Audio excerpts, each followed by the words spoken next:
Welcome back to another segment of the O'Shea Vlogcast. I am your host, O'Shea Duke Jackson. Today, I would like to talk about a very interesting topic that is popular not only here on YouTube, but amongst barbershop conversations. Many Black people have been debating this for years, uh, and that is, can one be pro-Black with a white or non-Black wife or partner? It's a debate that was going on even in the 60s. Martin Luther King, his father, Martin Luther King Sr., talked about it. Malcolm X addressed it.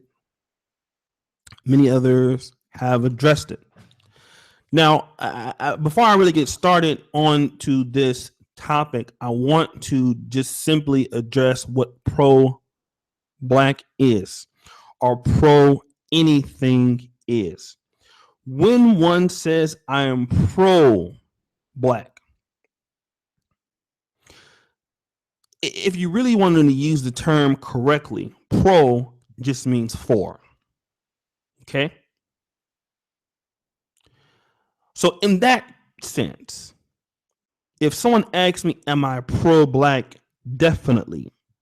I am for the Black. I am for Black empowerment. I am for Black business. Anybody who says that they're Black and not pro-Black, you have to, actually define what that means. And then tell them that pro just means for. You're for the Black. Okay? Now, then you have another question based off the initial one. Because a lot of people, like, say, for example, Jay Miller speaks out. He says he's not pro-Black. His actions to me show that he would be pro-Black. He's promoting Black businesses. He's very concerned about the Black community. But what you probably want to say is, are you conscious? A lot of times we, signal that pro-Black automatically means conscious. Are you, non-Black Christian, instant, African religion? Are you Muslim, 5%er, Hebrew Israelite, a Hotep? Okay. And so when people say, are you pro-Black? And they say no, they typically mean, well, they think you're talking about, well, are you part of the conscious community? And the answer would be no. So we have to make those terms separate. Pro-Black means you're just for Black regardless of your religion. Conscious means that you're a part of, Hebrew Israelite, Muslims, Black Muslims, Nation of Islam, or some other form of faction that teaches, Kemetic Black history and things of this nature. So both things technically fall under the umbrella of pro-Blacks. Both your African teaching history kind of pro-Blacks, or your Christians who are just pro-Black. Muslims who are just pro-Black, for the Black empowerment, for Black people, atheists, whatever. Now that we've discovered that and we've cleared that up, now we have to go to the next level. And shout out to Brother Sanchez, because he came on my show last night and did an impeccable job on an interview. And I would actually like to open up this particular topic for a debate between him and others. And that is, can one be pro-Black or conscious and date a white or non-Black woman or male? This is the question. Can you be pro-Black or conscious or Hotep or Hebrew Israelite or Black Muslim and then have a non-Black or white spouse? Now, me as a pro-Black, but not a conscious pro-Black, which I believe if that's the case, then 95 or 100% of Black people are pro-Black. Okay, at least they will say they are. I feel that if one understands the rudiment, and shout out to Edward Anderson, or the situation that Black people are in, and if Black people were not discriminated against or something to that position, my thoughts might be different. But from what I can see, one cannot talk about the discriminatory practices against Black people. One cannot point out to the statues of abuse against Black people in the past. Sister Emmett, glad to see you. One cannot be a part of a struggle that says, hey, Black people are discriminated against. Hey, Black people have issues because of this. Hey, the white man got his foot on my neck. In my position, you cannot be pro-Black or conscious by having a non-Black wife. And I would even consider that to be a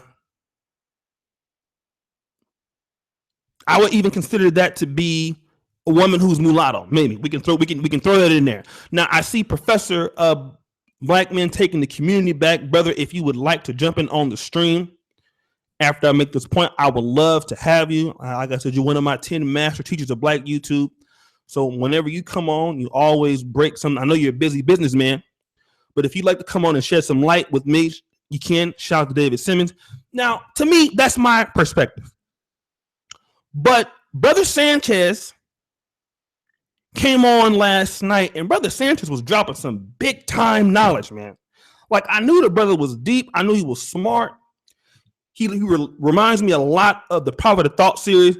But Brother Sanchez says this as a flat earther, as a part of the conscious community, but as a reject of it. He says, well, Black people always say that we are the first people. This is a good. Now, this is what he says, and I would agree.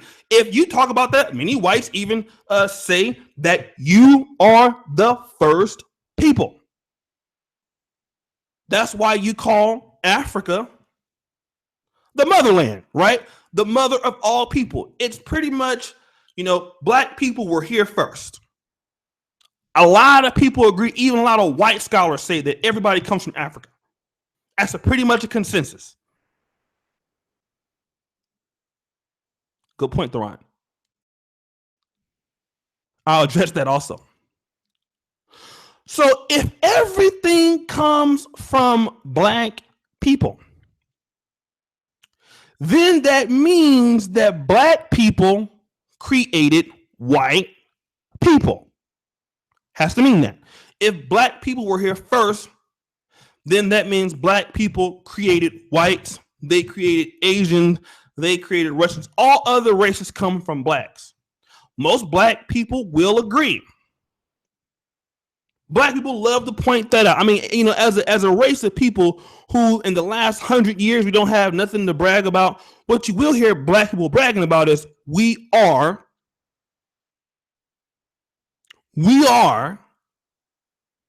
the number one people here on earth. Black folks typically talk about that all the time.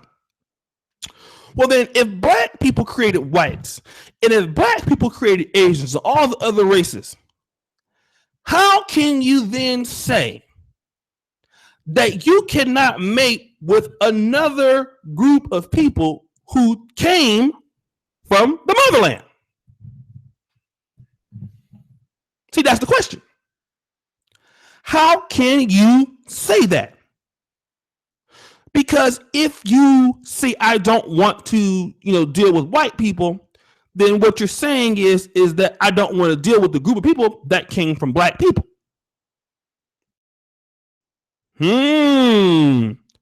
Stunning argument. So based off of that understanding of that principle, to make it make sense, it would have to mean that either Black people were not here first,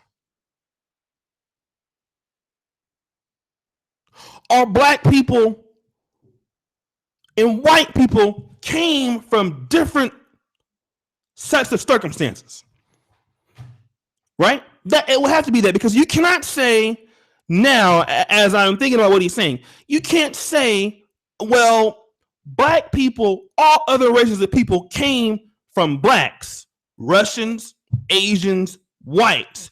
But as a black man, you go fuck with a white woman, you're a sellout. How can that be so? If all groups of people came from black people, after all, black people created whites. Blacks created Russians. Now, the groups of those people form their own tribes and their own traits. You know, it's almost like, you know, let's say Kobe Bryant, when he came to the NBA, he was a little brother. Eddie Jones was the best person on the team, right? He was on the Lakers. They were on the same team, but eventually, you know, Kobe Bryant ended up getting better than Eddie Jones. And at some point, Eddie Jones went off the team and Kobe Bryant stayed on the team. They have a same origin. And when you look at that,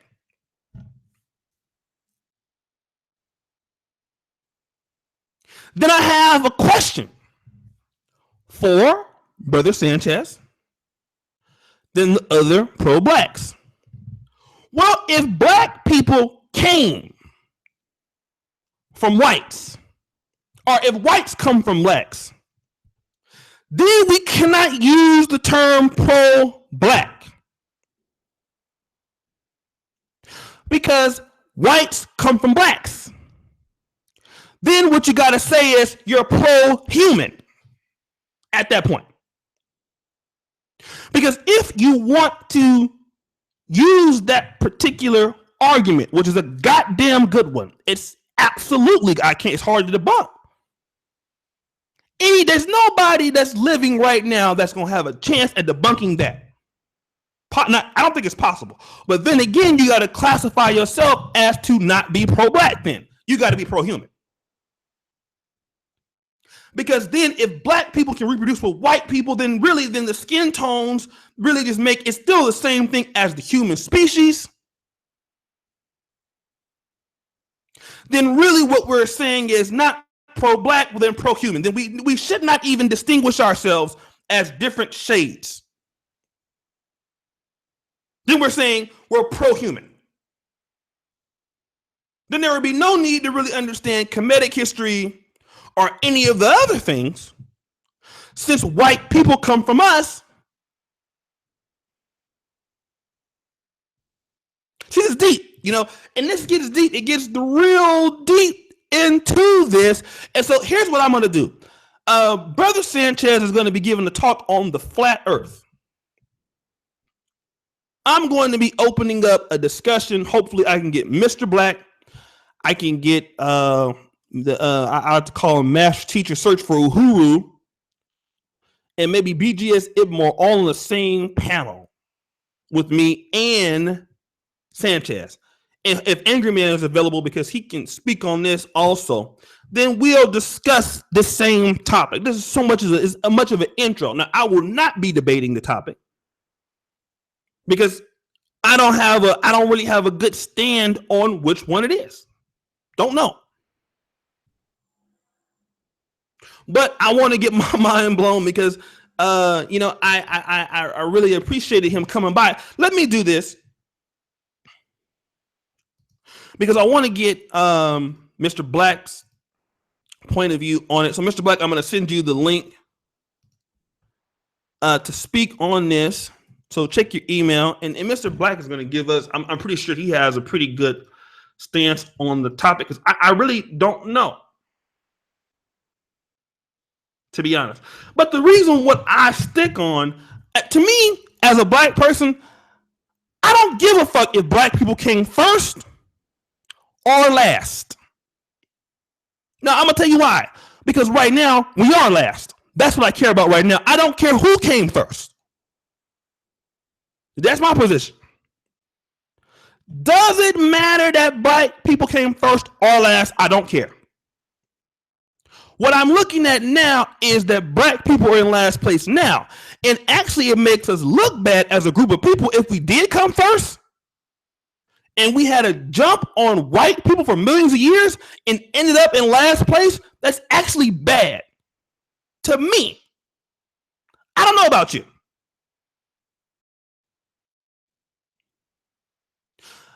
I would hope that we didn't come first.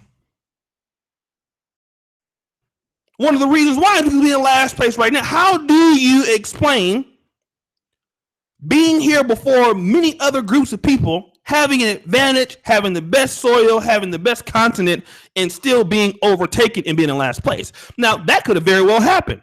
And I believe that it did. I'm just hoping that it didn't. So I don't even like to get into that argument, who came first or who came last. I don't want to get into that. Now, I want to hear it, but I'm not going to argue from that point. And the reason why I'm not going to argue from that point is I'm concerned about where black people are right now. And where black people are right now is in last place. That's what I'm dealing with. So as long as the group that I share skin tone is with black in the last place, to me, you can't be dealing with the people who are in first place. That you say that subdued you, but you for the people in last place. Don't make no damn sense.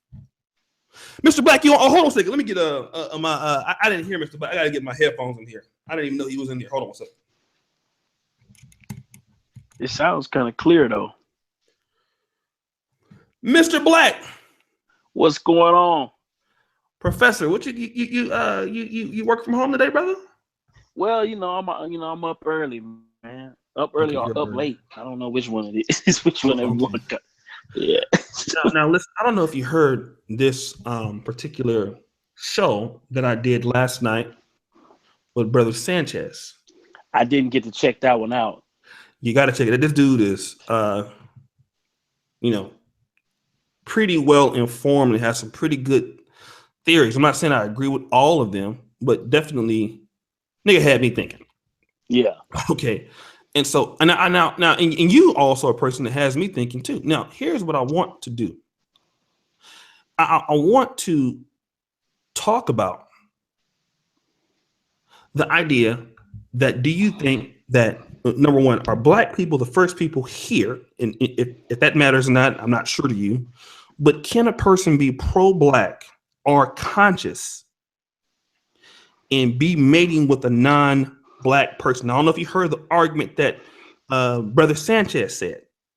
He says everything comes from black people, including whites or Asians. So then it would be disingenuous for one to say, I don't want to deal with whites or Asians when they come from black people. They come from the motherland because life started in Africa. Now, how do you feel about that statement, and what's your perception of all of this? Well, for one, I have to, start off with the facts. Well, they just found a fossil of a human that was found in Europe that predates Lucy, that was initially found in I think it was Ethiopia. So I don't that's kind of, they're saying it, and this was a European fossil, some type of European Neanderthal type fossil. So it may have been that whites, well, the oldest recorded Homo sapien is European as of now. Mm-hmm. So that's just to throw that out there. That still doesn't necessarily negate the fact that everybody may be still from Africa. That doesn't change that. But when I really think about it, I think about it like this. I look at every group of people are tribal to a certain degree, right? Mm-hmm. And now that I've been doing a lot of research on Africa and how a lot of black people initially romanticized this idea of this Afrocentric, Pan-Africanism, and then when you try to look at how the Africans view, they don't even understand that concept. Like Nigerians are Nigerians. They come over here with a completely different agenda in many times than black native born descendants of slaves. They have a completely different mindset, a completely different agenda and everything. So, you know, when you start breaking it down, it starts to get, you know, it gets convoluted and just kind of silly at some point. So that's why I personally believe that black people and white people in America have much of the same culture.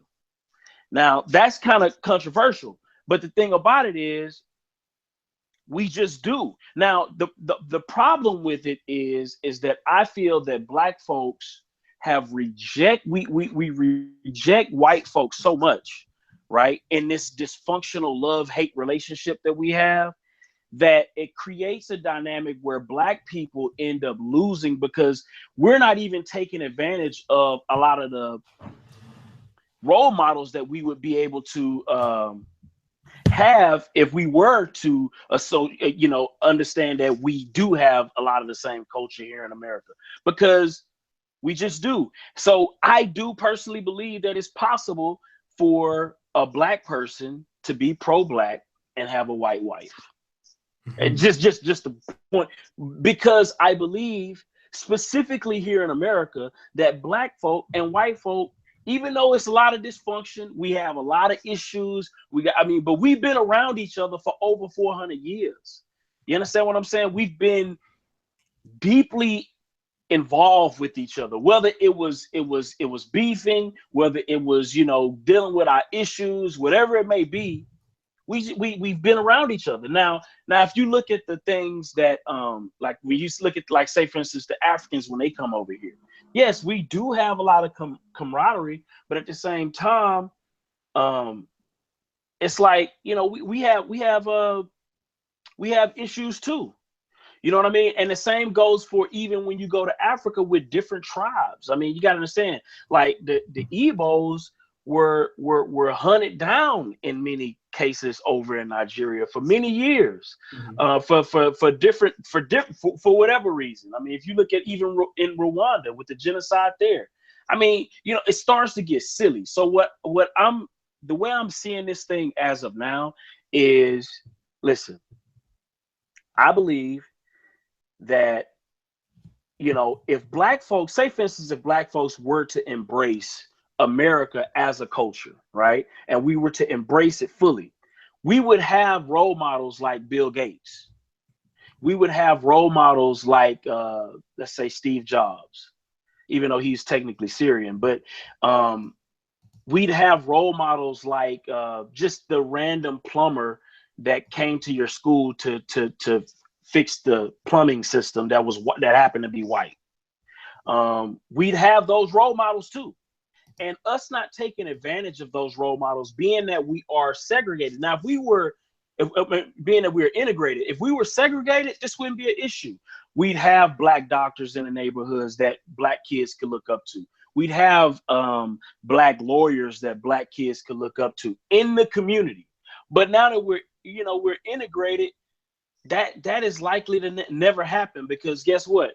Pookie is going to be in Fifth Ward somewhere, and the well-to-do black dude is going to be miles and miles away from Pookie, and they will never even cross paths in many instances. So I think post-integration, the dynamic is kind of changed. So ultimately, I do feel that you can be with a white person and still be pro-black, even though I know that may be controversial and hard for a lot of people to swallow. I really do feel that way.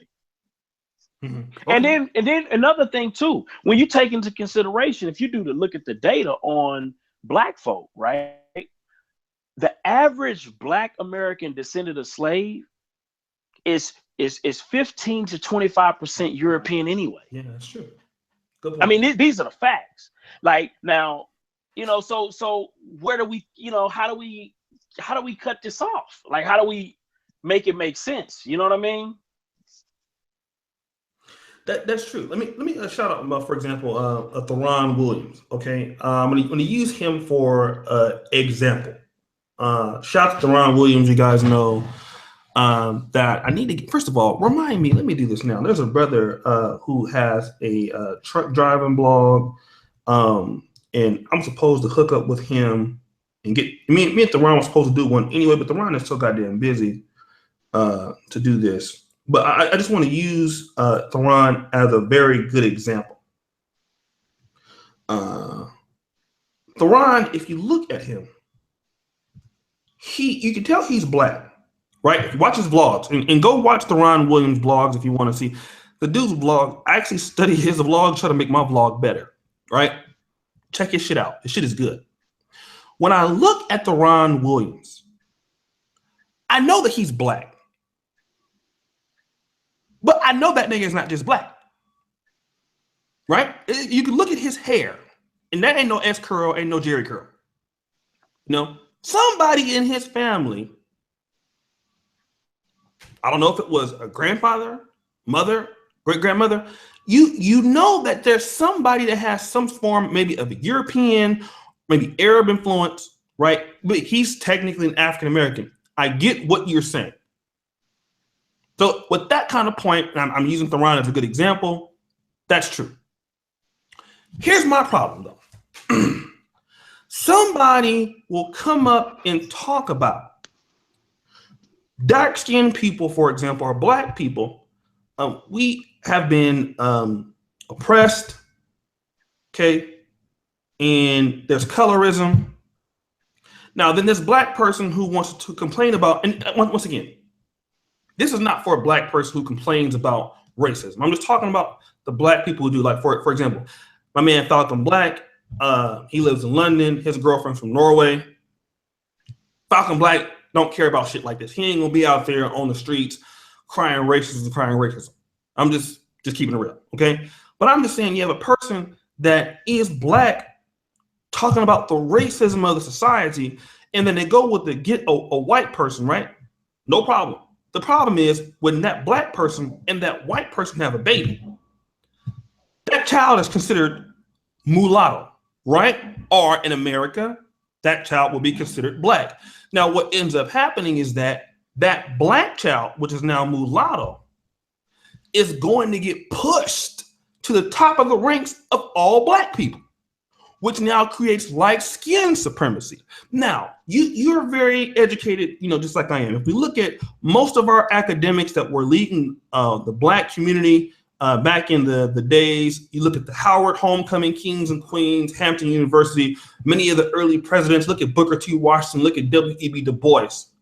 For that matter, look at Malcolm X. Most of our black leaders, they were what? Mulatto. Booker T. Washington was definitely a mulatto. Mulatto. I mean, yeah. Right? Who was the great surgeon? Dr. Charles Drew. This is a mulatto Frederick Douglass. So what ends up happening, and even still today, our first president, now we call him the first black president. What was he? Well, he's mulatto. What happens is this: when the pro-black mixes with a white person or a Mexican or non-black person, what ends up happening is for those people who are 100% black, not 100% black, 80, 90% black, or let's say, because me, I'm more maybe 80% black, dark, black as fuck, right? Because when I was in Africa, they couldn't tell the difference. I was out there like I was fitting in. Like I was just, skin was just charcoal.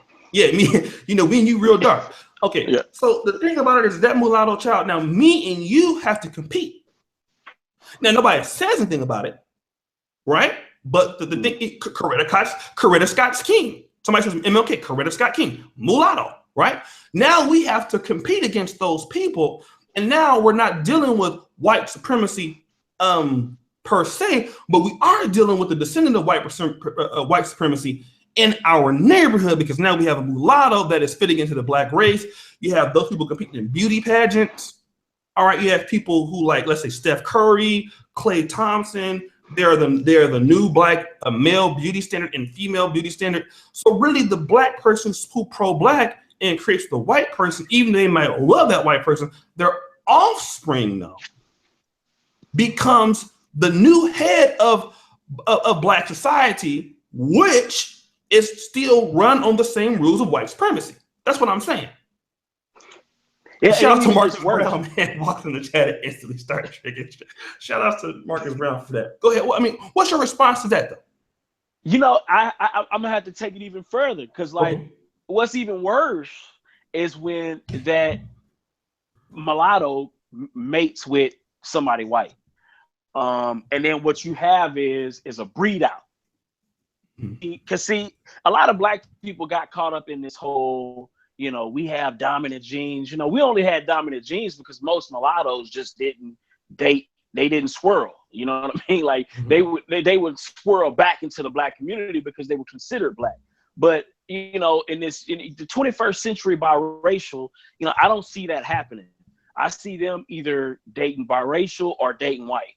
And then what's even worse about that happening is the fact that many of the biracials, a lot of times, you know, because people mate many times. This is not all the time. It's not definitive, but people usually mate with similar IQ levels, or not too many. You know, not like a full standard deviation in difference. Like you know, they're going to be within the same standard deviation of each other typically. Now, so if you take that into consideration, and being that, you know, our, you know, blacks that are, you know, of the upper echelons of intelligence are dating out, and then when those biracial children either date biracial or date white, then that's like, you know, a brain drain kind of happening, you know what I mean? And it's going to create even a further permanent underclass with black folks, because once they date white, those kids no longer phenotypically look black at all. Like, I don't know if you, because, you know, a lot of black people used to think that wouldn't happen. Oh, listen, if you seen Soledad O'Brien's children, you couldn't tell if they were white, like that they weren't white. Like, you just look at them and be like, oh, those some white kids. You wouldn't think that they were mixed at all. So, and the problem with that is if that continues to happen, it's a very high likelihood. Listen, I did the numbers on it. Like, all of for genetic, a full-fledged genetic genocide of black people in this country, if we were to close off the borders, it would take about 20% of whites at baby making age to genetically. It'd be a genetic holocaust of black people that look like me and you.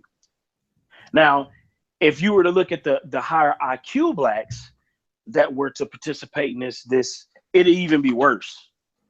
It'd even be worse. So I do acknowledge that it could be problematic, but at the same time, you know, I still don't feel like, you know, that a black person couldn't be, you know, truly pro-black, because I feel like at the end of the day, man, it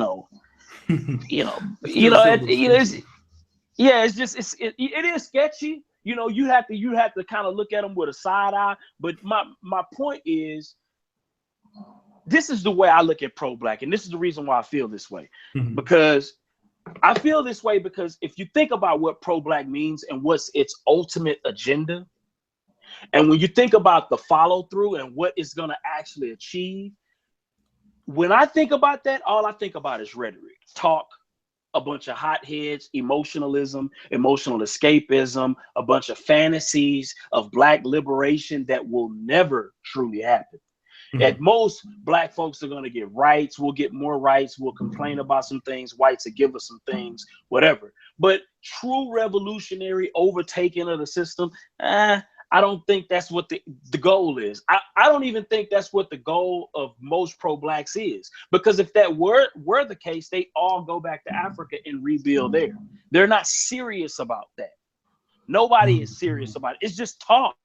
So that's the reason why I would never say that, you know, that's the reason why I say that, you know, a person married to a white person can be pro-black, because it's just talk anyways. It's just, I feel like I'm being oppressed, so I get to complain about it. But nobody's really doing that. Nobody's really finna take up arms. Nobody's really finna like do anything that will really make a major change. They're just gonna talk. So what is that? Like, what's the goal? Let me do this. Shout out to Xanatos Clutch. He and me have had several discussions. Obviously, me and Mr. Black have had more, but he's a Great content, especially when he comes on this show. He made some powerful points. We're supposed to be getting together tonight. I have the Samuel guy tonight. I think I have Rob Parks for sports today also. But he asked a question: what is wrong with mating with biracials? Now, here's the thing. Let me be clear when I say this. There is nothing wrong with mating with whites or biracials. I think the point is when a person agrees to the term that they are pro-black. BGS Ibmore is here. BGS, do you want to jump in on? Well, actually, BGS, before I go in further, BGS, I have a big debate that's going to be coming on this channel about the same topic on Friday night. I don't want to know if you're available. I know you do hangouts on your channel. I'm going to get you, Brother Sanchez, Mr. Black, search for Uhuru. We could discuss this. The thing is this. If a person says that they are pro-black, they are for the black community, I think that the biracial question is still sketchy. I think it's definitely more acceptable than marrying a white person. Though. I don't really think there's a problem with marrying a biracial person. Now, in the case of Tariq Nasheed, he made a statement a few years back that told black men in a particular way, do not, if you're gonna date a biracial chick, it's better than the actual. I don't know if he said better, but he did say date a biracial chick that has a white mother. This is what he says. He's married to a biracial black woman. Now it's funny that Tariq talk about white supremacy, but he chose to marry a biracial woman who is a result of white supremacy. I'm really on the edge. Now, I will give biracial people, what up, Harry? I will give biracial people credit, though. A lot of biracial people go hard as fuck for black folks, man. Huey P. Newton, some of the most pro-black people that will whoop your ass are mulattoes. Some of the motherfuckers is over the top crazy black. Okay, now here's the thing. Now, he restated the question. What's the problem with biracial women dating biracial men? And pro-blacks tend to obsess over biracial women and want to call them back, leaving biracial men out in the cold. I think the problem that happens with that, Clutch, is a lot of times a lot of mulatto people, if you look at the history, I went to Howard University for some time. My best friend is a dentist. He's from a mulatto family. What I noticed is in the black community, many mulatto people, and I'm sure BGS Ibmore can discuss this also, many mulatto people made it within each other. They created their own class within the black community. The Creoles. The Creoles. I mean, people don't want to talk about that. But a lot of the big time business owners, a lot of a lot of popular actors, to be a part of the mulatto class, many of them would not even fuck with you if you were dark skinned.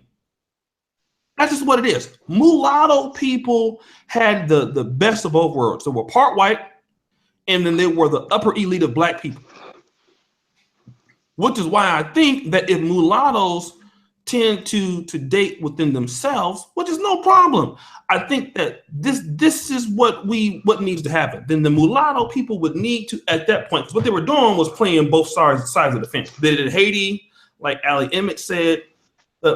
Mulattoes were, and they still do, among upper elites. Many mulattoes only deal with each other. I think at that point, if they want to do that, then what they should do is become their own race. But here's the thing. I think a lot of times black people are afraid to let mulattoes become their own race. And I think mulattoes should do that. If they want to do that, they should have their own race, and they should be known as, like they do in South Africa, call them motherfuckers colored. And then let black people be black, and let mulattoes, get their own, But the thing about it is mulattoes don't want to be really separated from black people, because then they can also cry about black dysfunction. They can cry about slavery and all type of shit like this. But then at the same time, they can go intermix with white people, especially a lot of look at Jesse Williams, he's still African-American, but I mean, this motherfucker, He can date any kind of group of women, and he's so liked that a lot of times white folks would accept him. He has a more of a white look. He don't know nothing about this women look black. I mean, what's your thought about this? BGS, not BGS, but what's your thought about this? Actually, BGS. Yeah. Do you want to get on right now? I mean, BGS, if you're not busy, man, I can send you a link. And you can kind of share a little bit, kind of give us an introduction to the Friday debate. But go ahead and Mr. Black. Listen. I agree because it does create, it's created that chasm for like a long time. But my bigger question is, what is the pro-blacks agenda? Like, what is the goal? Because when we know the goal of the pro-blackism, when we know that goal, then we could make, I believe, a more poignant strategy on how to get there and who is associated with it, who could be kicked out. You know what I mean? Like, what is the goal? What's the ultimate goal? Mm-hmm.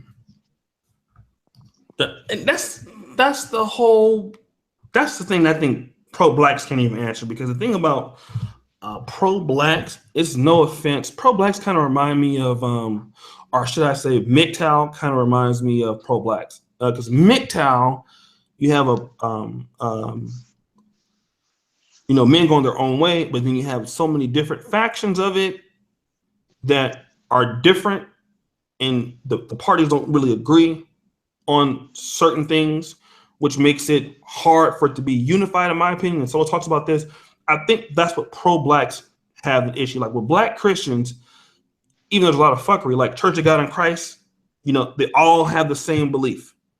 Yes. National Baptists, they all have the same belief. The Church of God in Christ and National Baptist, for 95% of it, they have the same belief. National Baptist and Trinity, they're both going to believe in the Trinity. They both believe that Jesus is the Messiah and Jesus is God or part God or something like that. There's a lot of that's why it's so easy for a person to go Baptist to Church of God in Christ or Church of God in Christ to Baptist, because they both believe the same thing. Now, in the conscious community, you have Hoteps, Hebrew Israelites, Black Muslims, 5%ers, and they believe totally different things, And most of them are broke too. They come from the pen. Broke. Shout out to BGS is in the building, man. BGS, what up, man? The grandmaster teacher BGS. Everybody, let's pay homage. Yes, indeed.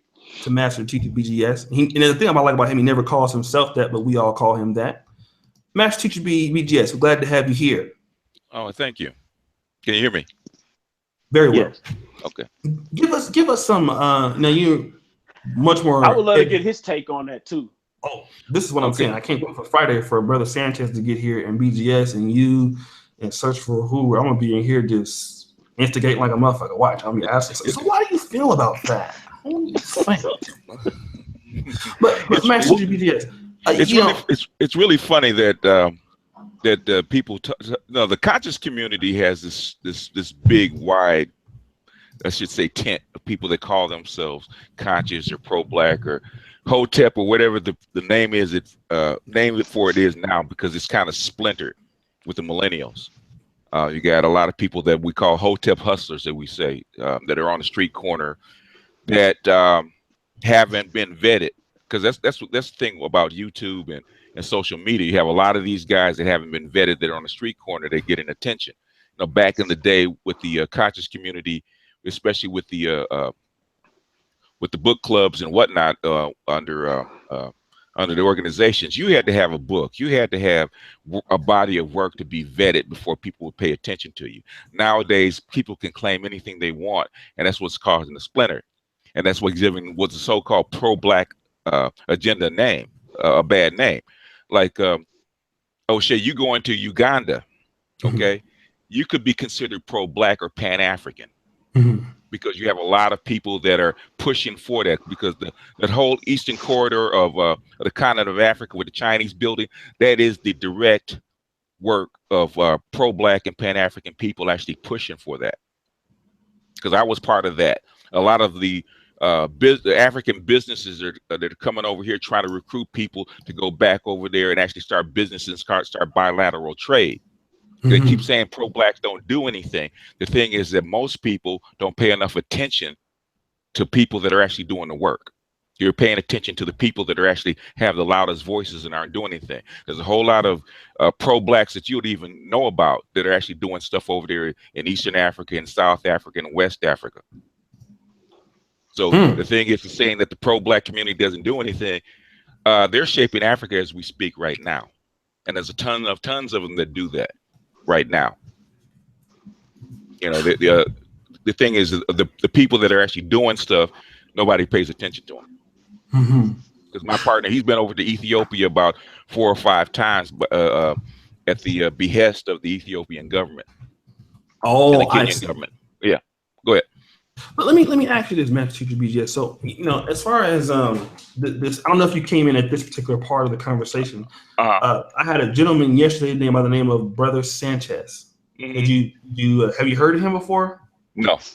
Okay. Black YouTuber in the conscious community, has over 38,000 subscribers. I've heard of him, watched some of his videos. He's a flat earth kind of guy. I've never heard of that term. I know you know a lot about that kind of stuff. Oh man, okay, yeah, I've heard of flat earthers, but yeah, I don't even want to even start going down that road, man, because you know, those cats are kind of way out there in the weeds, okay, out there in the ether. Yeah, but go ahead. So Voltron and you, hey, shout out to both of them. I think they're the only Asians that are here, but they're here all the time, man. They like to hear this kind of stuff. So because eventually Asia is going to have this huge impact on Africa, so they have to get used to the African American and black. I was there. I was seeing a lot of Chinese people there. Oh yeah. Well, you and Uganda, because basically, man, they've basically invested like $150 billion in East Africa, Uganda, Kenya, Ethiopia, all that stuff. In fact, they're getting ready to build a high-speed train in Kenya. They're getting ready to break ground on that in like a few months. So there's a lot, you know, $4 billion project. So there's a lot of stuff going on in East Africa and that part of the region. Uganda is going to be like the breadbasket of Central Africa. Wow. Okay. Yeah. So I know that, but let me ask you this. So as far as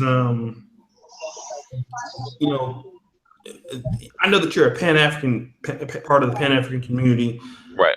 I wouldn't consider myself one of those people yet. I'm leaning towards that. Leaning towards that. Not there yet. Leaning towards that. This gentleman, I asked him, "Can you be pro-black with a non-black woman?" Yeah, you could. You can. He said this is the reason why he said that you can, and the reason why he says that you can is because all people come from black people. So therefore, and so that's his argument. Well, you said you can. Let's stop right there. Why can you, and kind of talk about why that is? It's more difficult to be pro-black or accepted as pro-black if you have a non-black spouse or a non-black mate, right? So you have to be. It takes you longer to be vetted, but at the end of the day, you're judged by the body of your work. Like I say, J.A. Rogers, they wrote Destruction of African Civilization. His wife was white. But nobody talks about that. But the thing is, you read his books all the time. Have a lot of scholars, black scholars, would never have gotten published if their spouses were black. They wouldn't have had the money. It's very difficult to do groundbreaking work for black people and actually make money, unfortunately. But you know that all too well. Well, see, I didn't know that. See, that's why I got you on here. That's why I'm shutting up. I'm listening. Yeah. See, I didn't know that. Now that's a good point. A lot of your scholars, the scholars that we quote, that we read books from, that we like to study, we're not supported by their own people for whatever reason. So what your argument is that the pro-black shit is that a person should be judged on their body of work. Yes. Not necessarily on who they. Good fucking point. Good fucking point. I never thought about it like that. So like a person like Frederick Douglass, we talk about him. I know he had a white wife before. Yeah, but he's a mulatto. Mulatto. Okay, let's talk about this. Jomo Kenyatta, the first prime minister of Kenya. The namesake of Kenya is named after him. He also had a white wife. Yeah. At some point. Yeah. Kwame Nkrumah Mm-hmm. had a Arab wife. Mm-hmm. Let's talk about him. And because I know you're very familiar, probably with everybody knows Kwame Nkrumah, at least a little bit of it. Now, Right. Kwame Nkrumah, I mean, if you think about what he did for Ghana, the Volta Dam and Kaiser, stuff like that. Yeah. You know, the question that I would ask, and I'm not trying to, you know, be all in his dick and anything like that, but how is it that you can preach for the benefit of Ghanaian people and the sovereignty of them, and you ship a wife from Egypt to Ghana? Like, to me, I mean, I understood what he did. It was great. But what does that say about his feeling of his own people, his own women in which he rules, to bring another woman outside of the country to be their first lady? Like, this is what I'm trying to get. How can a black person grasp that and take somebody like him serious? We got to be pragmatic. Why did he do it? Because a lot of times, you got to remember, marriages, especially in Africa, are about business.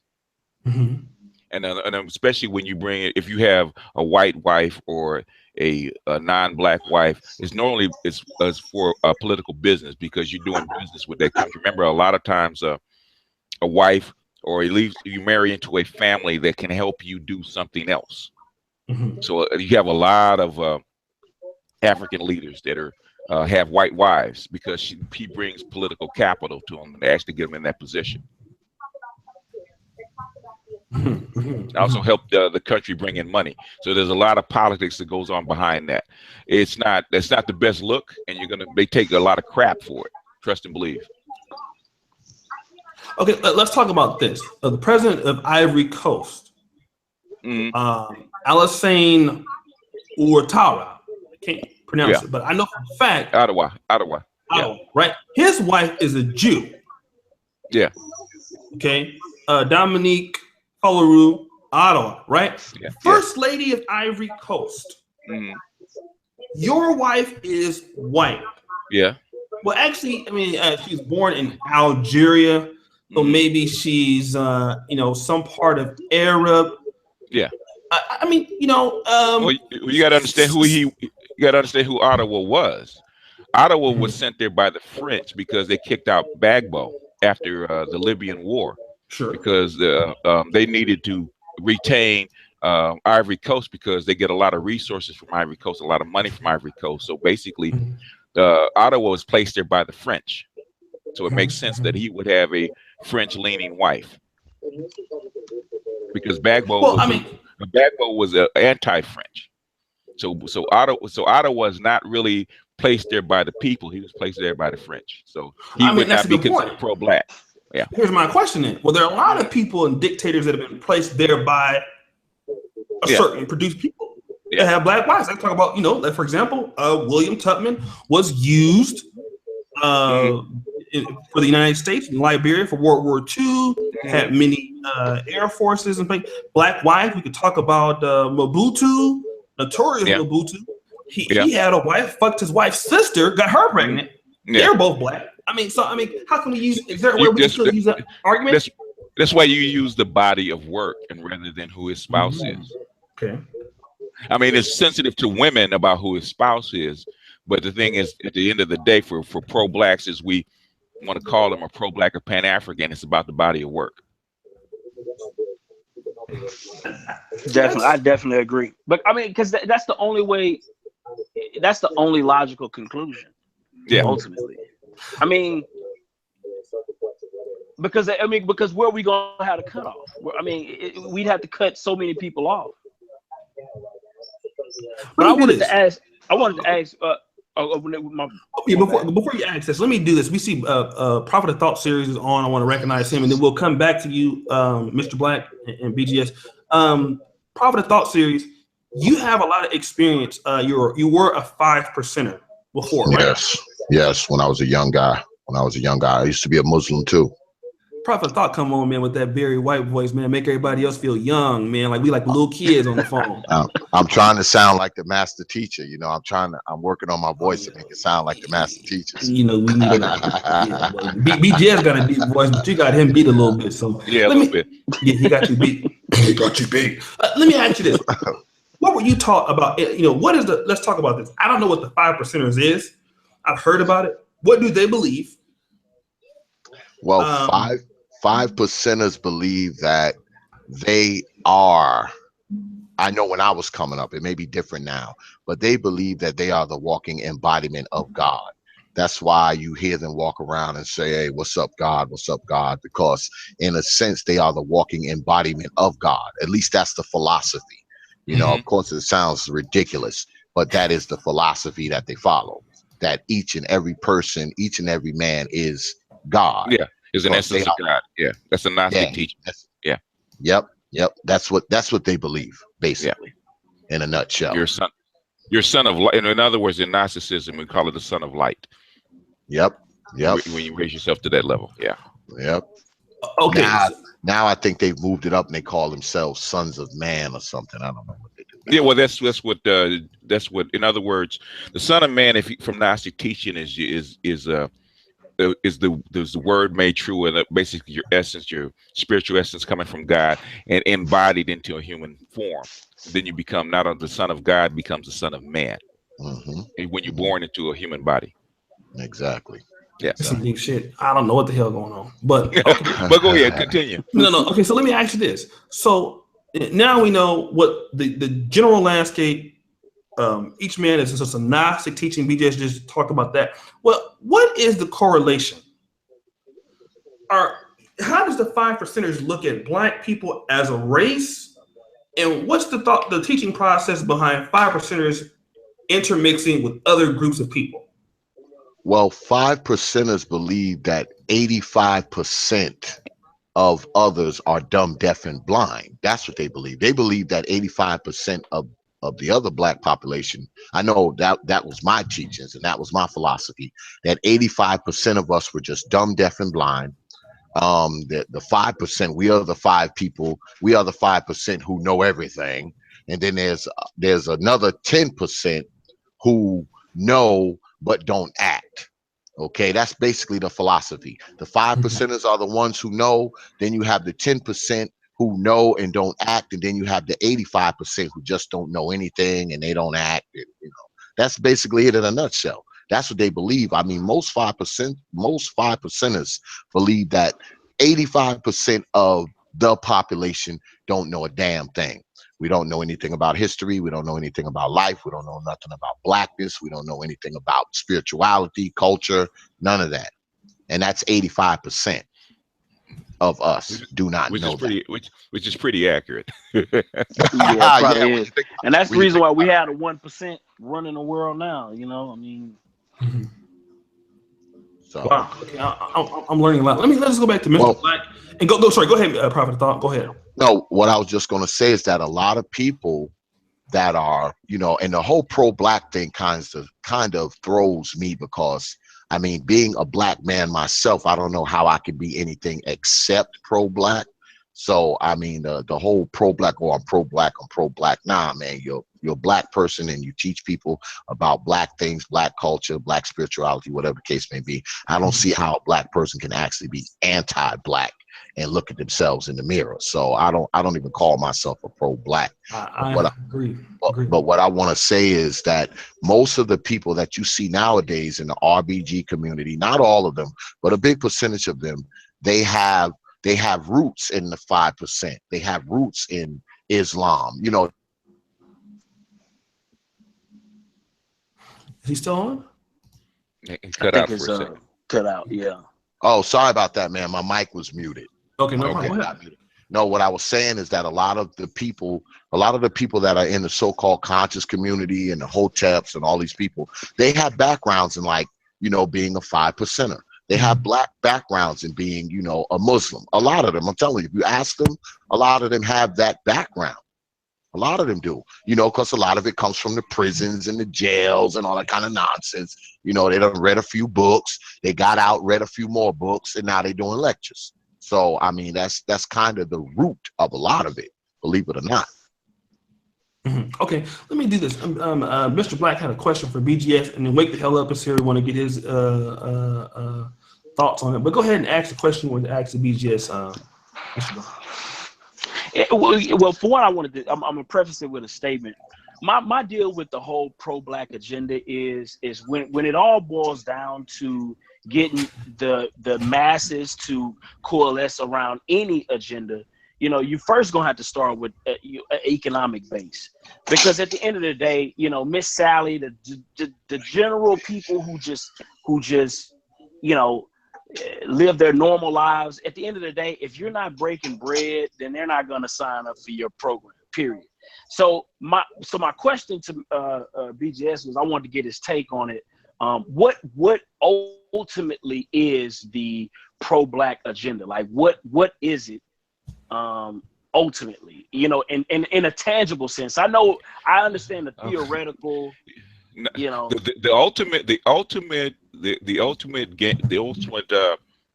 I would say raison d'etre of a pro-black or even the conscious community is to end white supremacy as we know it, or as it has been worldwide. That is the ultimate goal of pro-black or the consciousness movement, to end it.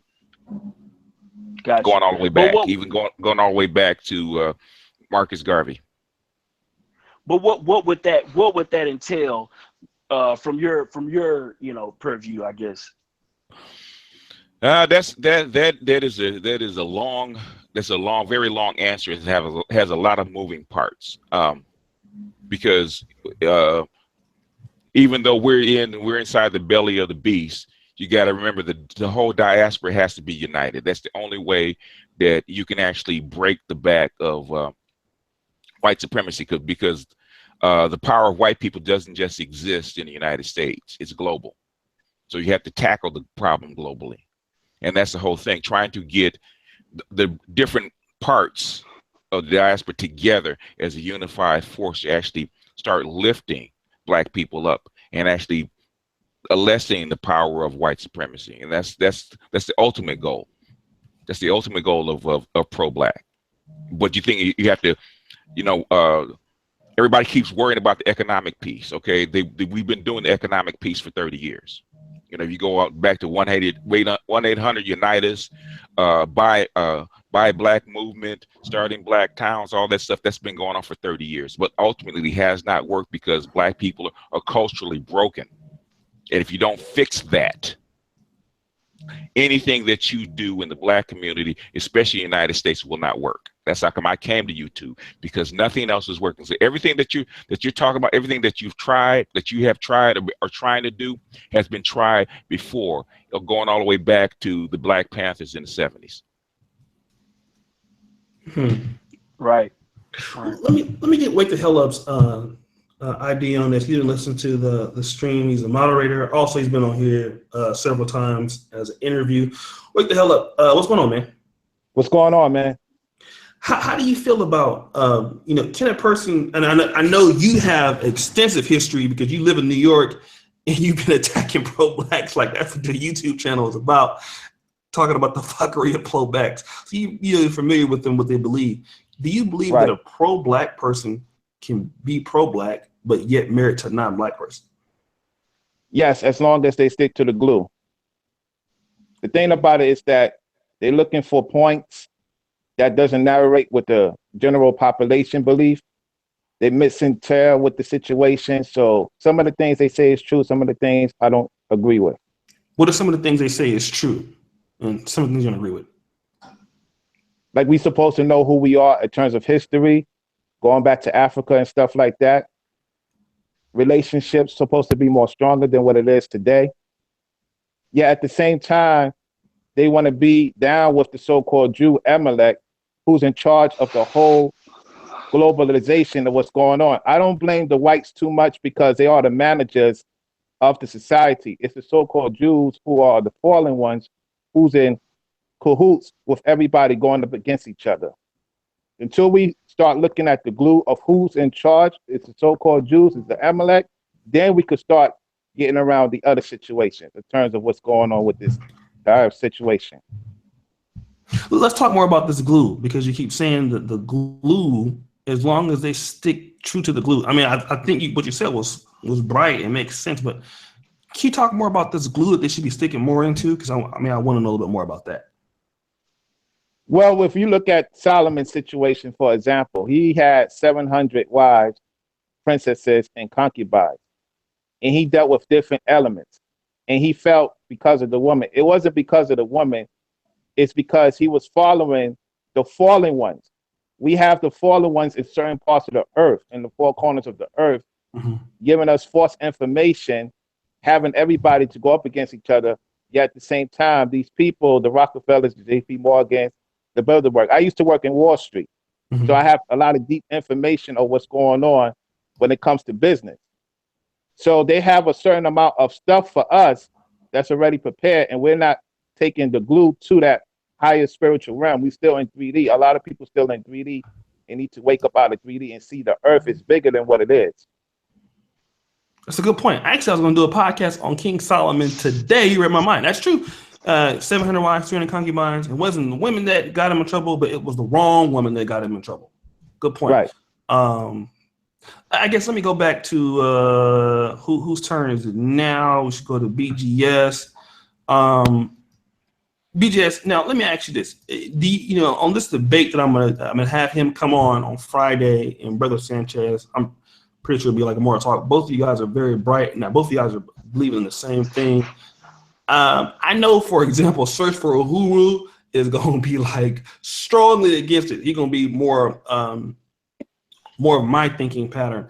What do you have to say to Black people who feel like Malcolm X was, a Black person that said, hey, listen, you cannot be a pro-Black or the Black struggle with a non-Black wife. Now, that's something that Malcolm X said. Clear as day. What you're saying in so many words, Malcolm, you're wrong, right? I mean, you ain't saying it directly, but in so many words, that's what we're saying. I mean, you have a lot of Black people a lot of people in the community have that opinion. Okay. But the thing is, you still read and research and take to heart the body of work of people that had white wives or wives that were other. And you still accept their work. So the thing is, like I said, in my opinion, it comes down to your body of work, because you have a whole lot of Black people that are married to Black wives that don't mean the Black community or pro-Black community any good. Tons of them. So shit, Angry Man's in the chat room. I didn't even know. Angry Man, you want to get on this? Because I've been getting my conscious movement on, man. Shout out to the Angry Man. I didn't even see him until I was over here getting all this knowledge and shit, trying to learn something. And shout out to Ming. She says, providing the platform for learning, sharing, and building. Let me tell you something. When it comes to stuff like this, I don't know what the fuck is going on. I'm gonna just be honest. I have my little opinions here and there, but I can't touch BGS in this shit. I'm just gonna keep you real. I get cream. I put out my ideas. I'm trying to learn, like everybody else trying to understand stuff. And I'm not an expert like Prophet of Thought series. Angry Man did a talk on the conscious community. I was lost. There's no way I could debate somebody like BGS, maybe Search for Uhuru, maybe on some African political I could hold my own, because I know a lot about that. But when it comes to the conscious community, I don't know what I'm doing. So, this is exactly why I'm allowed Brother Sanchez to come back. BGS, Angry Man wants to get on that and speak to this. This is, like I learned even on this channel, my own channel. So like I said, BGS people like that, I wouldn't be able to hold open a door for them. So I think these guys are coming on. If Angry Man wants to jump in, if he can definitely do that. I don't know if he's busy. He said, send me the link. He wants to get in on this. All right, hold on. Let me get the Angry Man on here. I don't know what the hell's going on. Ask the Angry Man. All right, let me get him the link. So I just sent him the link just now. So, Prophet of Thought, man, let me ask you, when we gonna get back on, man? We gotta work. When we gonna get back on? We gotta get back on, man. Every time we come on, we get about 80,000 listen minutes, man. We gotta get back on. Oh, they just listen. That's just the ladies listening to the seductive voice. That's all it is. We know it damn sure ain't my face, man. That's all it is, man. Hold on, stop the show. Send me the link too, dude. Hold on, stop the show. Stop the show. Stop the fucking show. Who the fuck is Josh? Stop the show. Who's this dude? who is this motherfucker right here? Send me the link. I'll send you a hot link, motherfucker. That's what I send you. You ain't send me goddamn Google Hangout link, motherfucker. You ain't gonna get no fucking link from me, motherfucker. This is not a BGS hangout, okay? Yeah. Do you know him? You know him? No, I don't know him, man. Okay. So ask Angry Man. I just sent this to you, man. Check your Gmail. I want to thank you guys for coming on. Now, I know you guys are busy, man. You ain't big ballers and shit. You know, will y'all be able to come back tomorrow? I could. What time is it gonna be? Because my women's channel want to have a hangout tomorrow. So. Okay. What time does your women's channel do it? Normally it's like it'll probably be like 7 p.m. Pacific time. So. Oh no, we'll be done by then because you know. Okay. Yeah. Okay. Well, I can come on then. I can come on. You know, I got my jack off hour start around 1:30. So. Man, you got a what they call a loafer, man, in your pad, and you jacking off. Don't even get me started, man. Why you shivering if you're gonna jack off? Sometime. It's kind of you roll. It's kind of you roll her over, man. Man, roll it to the side. You know how to do it. Yeah, man, but you eat hamburgers every day, player. You know, it's hamburgers every day. You know, player. Well, I don't never get tired of. Can't choke the chicken every day, man. Oh shit! I'm in this stream right now. Don't put up with me. Well, thank you for calling in the show. Let's see if Angry Man got the link. Is he on? Oh, he's on. He's on. What up, Angry Man? What's going on, y'all? Brother Valdez, what's good? What's good, man? Same old. Sound like you just rolled out of bed, man. Yeah. Let me ask you this, Angry Man. You have a very extensive history in the conscious community, way more so than me.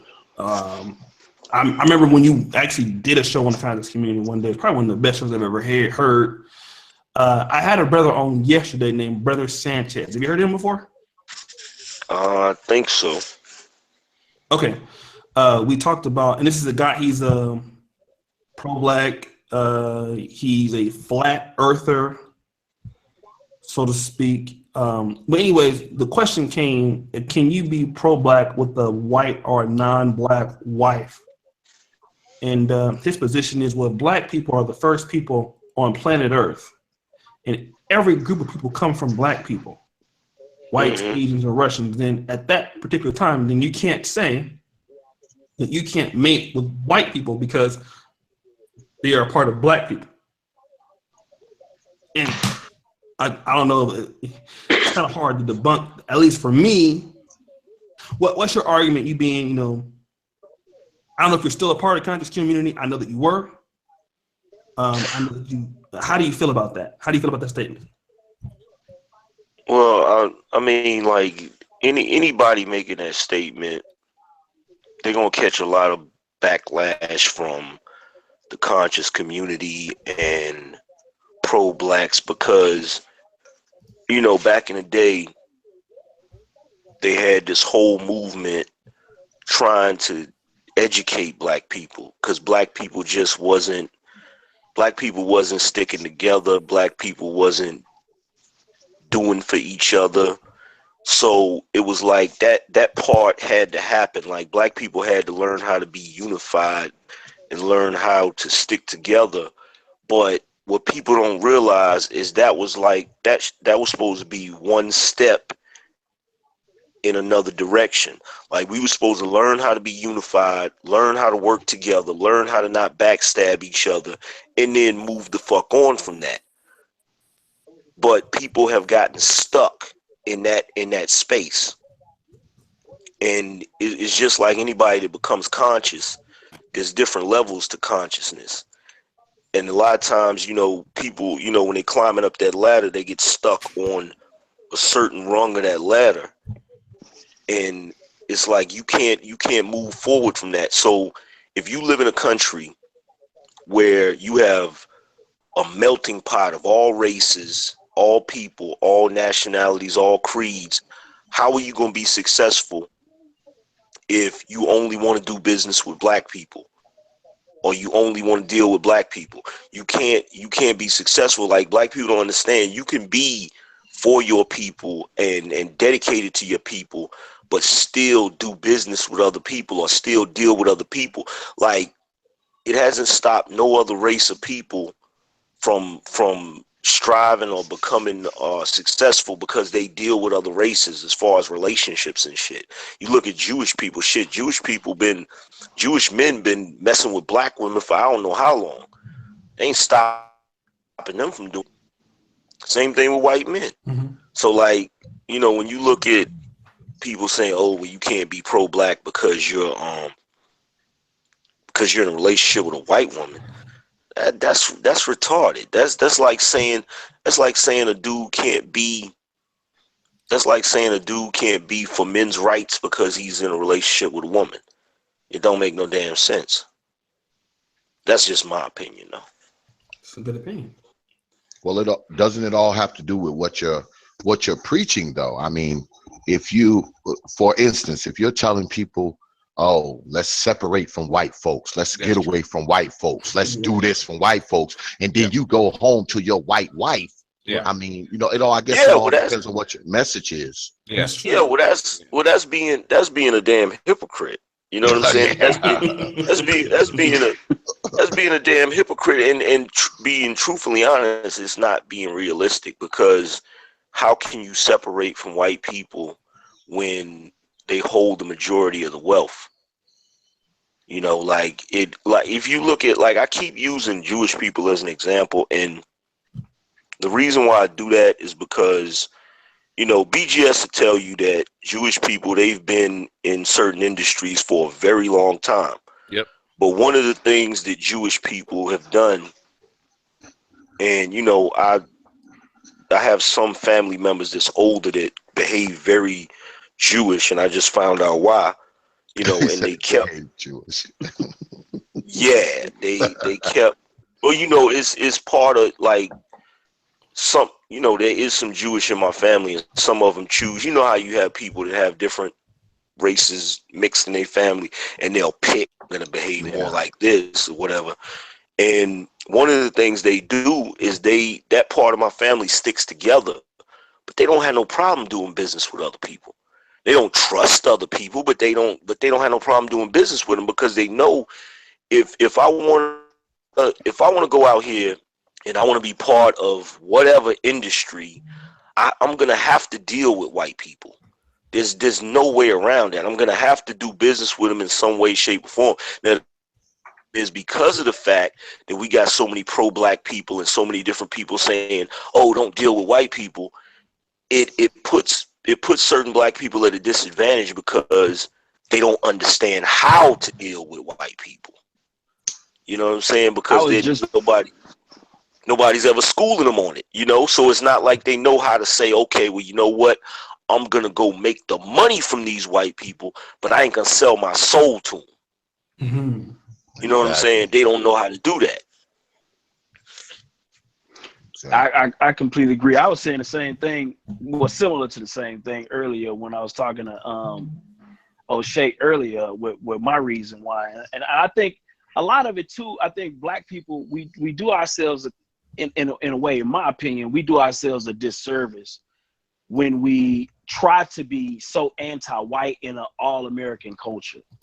Yeah. Because what happens is we only lose out by being anti. Like, we lose out as a result of that. And I don't see the upside to it in terms of practical gains. Now, we may, you know, be able to get some emotional escapism out of it, and we may be able to feel good about, you know, saying different things, but ultimately, you know, when it comes down to putting food on the table, when it comes down to building even safe black communities, because if you even look at the I think it was the Rosenwald Fund. I mean, Jews built like over 5,000 schools for black folk. You know, and these are just, I'm talking intangibles. You know, so, you know, I mean, how do we differentiate between where's the allies? You know, because if you look at just the facts, the data, I mean, Jews funded a lot of the black movements. A lot of black movements were funded by Jews. These Yep. are just facts. I mean, so That's because that I don't mean to cut you off, but that's because Jews don't have no problem making, like, Jews, they see an opportunity and they take it. They don't have a problem with making money off of, like, there's ways to help people and make money while you're doing it. Yeah. Like, they don't have a problem doing that. You look at the entire rap industry, like, the whole reason why Jewish people took a chance on hip hop as far as getting into it and investing into it is because there's no way around. I know it's a cliche, but they got excellent business sense. They saw something that they saw was going to be successful, so they got in it, and that's why there's so many of them in it right now, because they saw the opportunity to make money. And just think about it. If they had that mentality, like, yo, we're not gonna do business with nobody else, they wouldn't be making no money off of that. And you got to remember the history of Jews and the black folks, especially in the United States, especially in the early 20th century. You got to remember, Jews were hated almost as much as black people, and they wanted to integrate. So the thing is, you had to find coalitions to come together and help you, because they couldn't do it by themselves because their group was too small. So they had to attach themselves to a bigger group and fund it so they could have their agenda met, because they wanted to integrate. Now, coming into that's how come they have a big disagreement within the 60s, because they thought black people wanted to integrate the same way they did.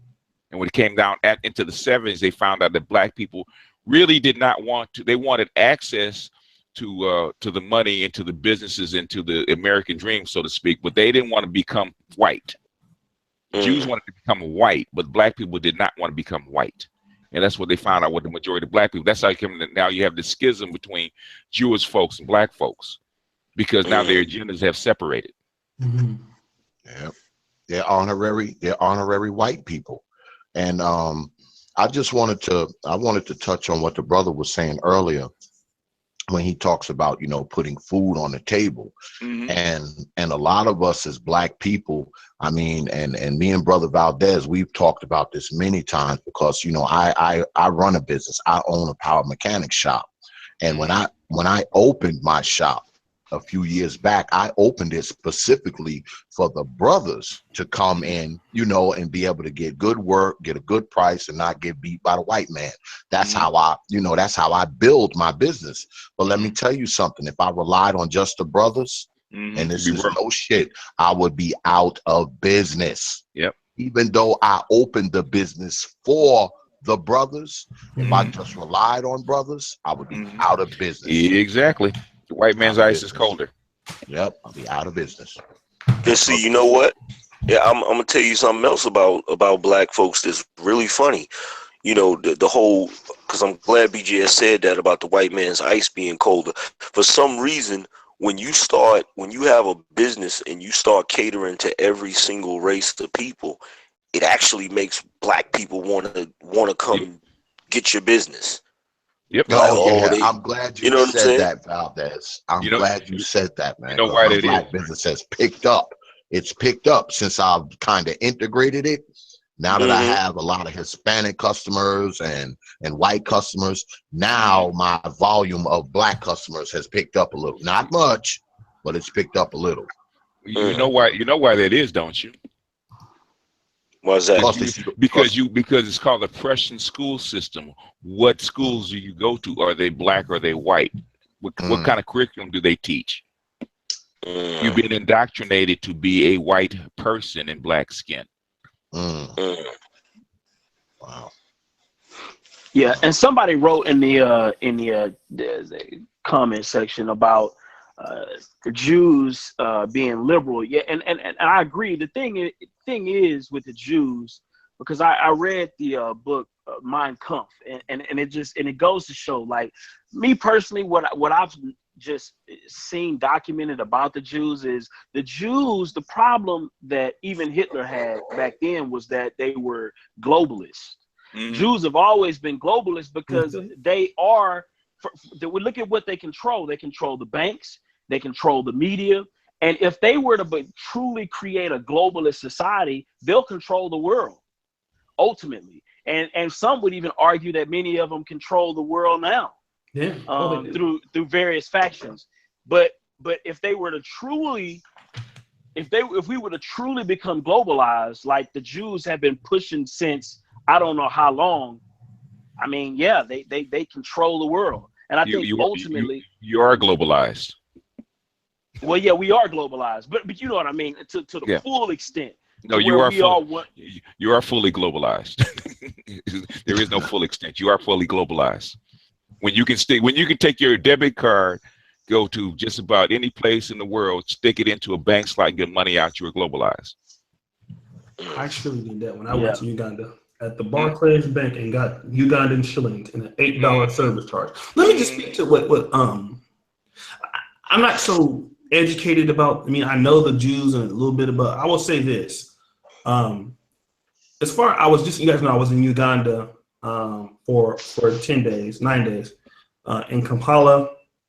I have put up my if you haven't seen my latest blog, I posted me in Gazaland in the downtown Kampala. Go watch that. It's very interesting. On a day-to-day basis. What I noticed, there was a restaurant that I was going to called Cafe Sere in the Acacia Mall. And it's a 4-star restaurant. Now, keep in mind, I could not find any 4-star restaurants that any black person owned. We're talking about in Africa. Yeah. And so the food was so good. It was in the Acacia Mall, and I went there and I asked, I noticed that all the waitresses and waiters, of course, were black. But there was a white manager. Now I asked one lady, how much do you get per month to work here? She said 350,000 shillings. That's about between $80 to $90. And then I asked, how much does this Jewish person get? She said she gets 20 million shillings a month, which is about $5,500 US.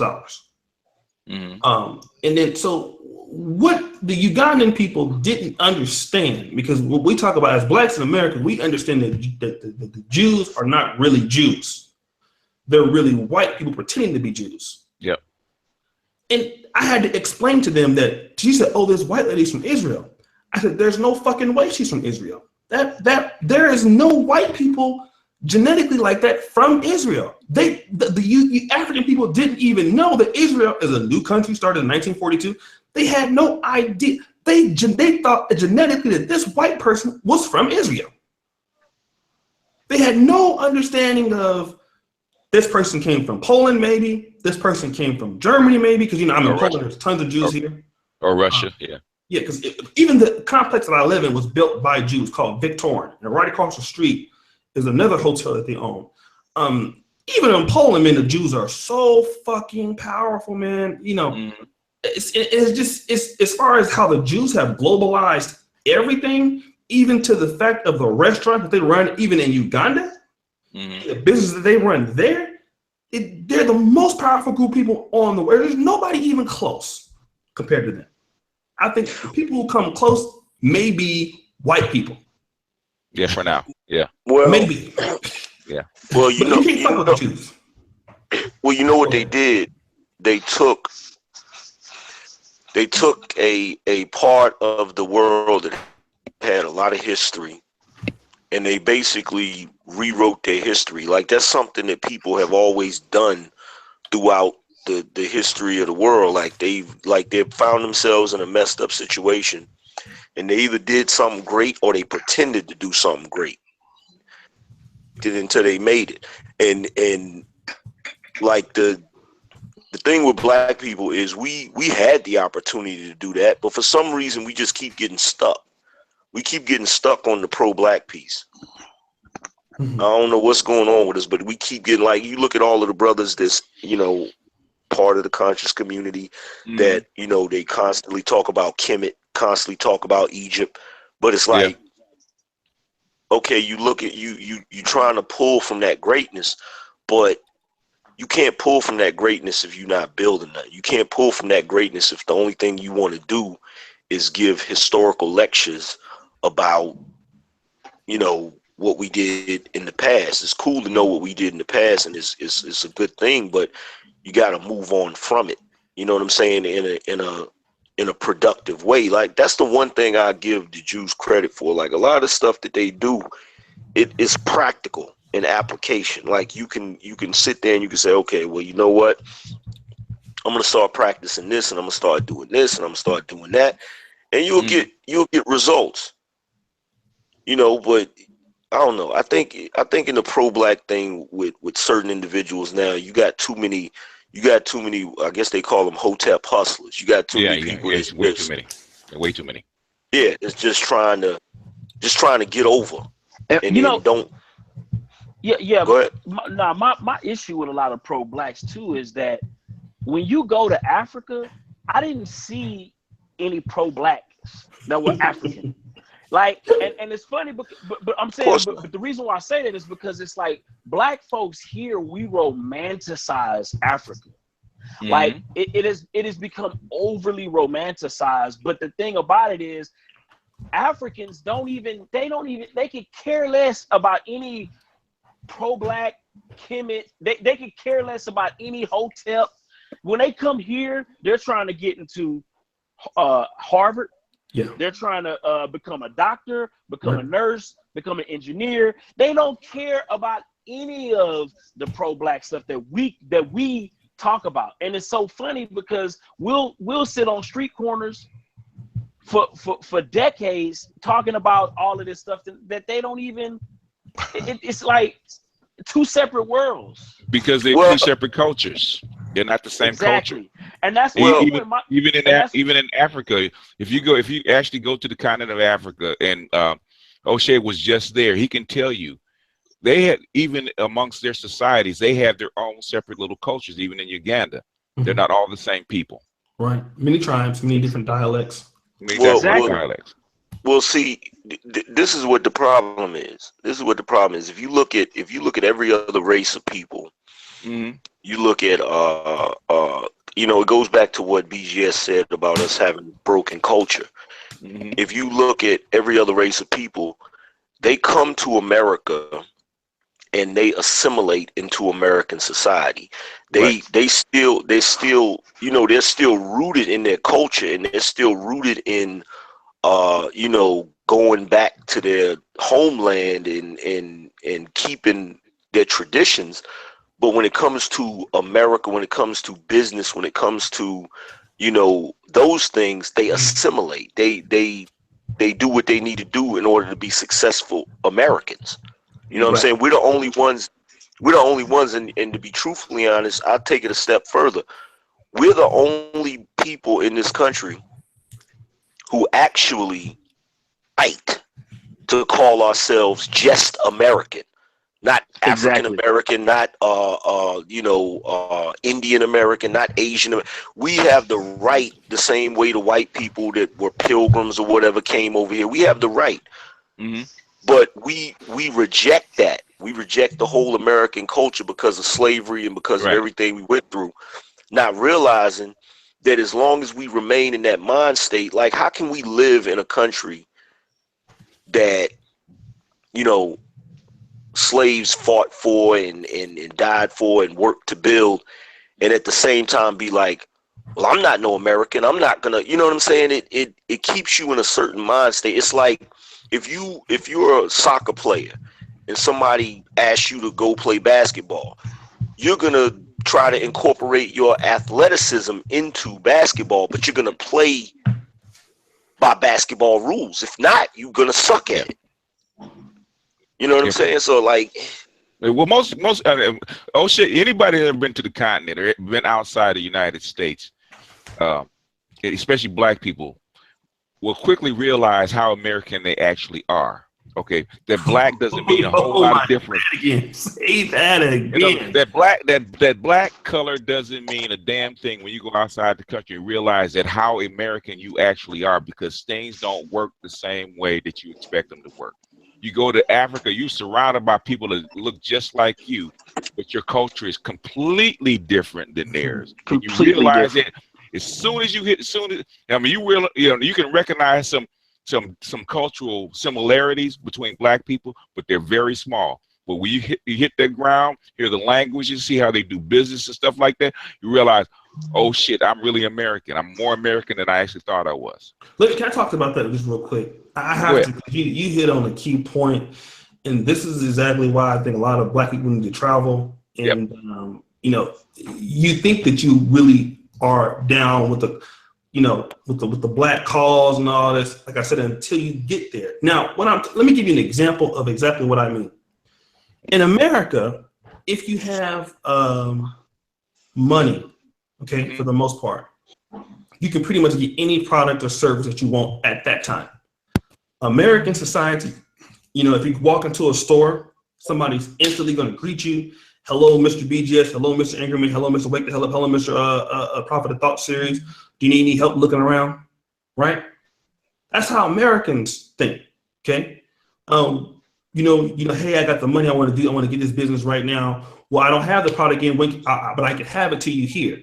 When you go to Africa or live in Poland, a lot of times you especially in Africa, they can have the product and you can have the money, but you ain't gonna get that shit till they get ready for you to have it. Let me give you an example. You can go downtown, you need something, okay? You have a Muslim man that's working at that stand. When the noon hour prayer comes, and he's the only person that's there, you will have to wait until they get done with his prayer for you to get that shit. Because that's his culture. His religion is more important than you standing there right now, you know? And also when you get to America, you know, for example, my personal experience. In Uganda, as a Black American, I you know, you fit in because I'm dark skinned. Like somebody like Angry Man or something, people might look at him a little like, where are you from or something like that. But I can send Angry Man $20 on PayPal quickly for business. I could order something in Africa, everything is cash. You know, at least in Uganda, everything is cash-based business. Like what we're doing right now, there is no way I can do this with this stream with all these people on it for the most part in Uganda. It's impossible. Yeah. I can't have what I'm doing out there because the society isn't set up for that. You know, and when you're from America, you're from the West, you know, you're able to order something real quick and get it delivered. You can order groceries and have it delivered to you. That don't work like that out there. Nope. It don't. Shout out to Eric Stanley. He must be a big time YouTuber because he got a check by his name. I'm gonna check you out, player. But it just doesn't. And then when you get over there, you know, you have to understand that, you know, a lot of people there's no Walmart out there. How many of y'all niggas, you know, want something to go to Walmart? Nigga, ain't no Walmart in Africa. No Walmart in fucking Uganda, nigga. Are you serious?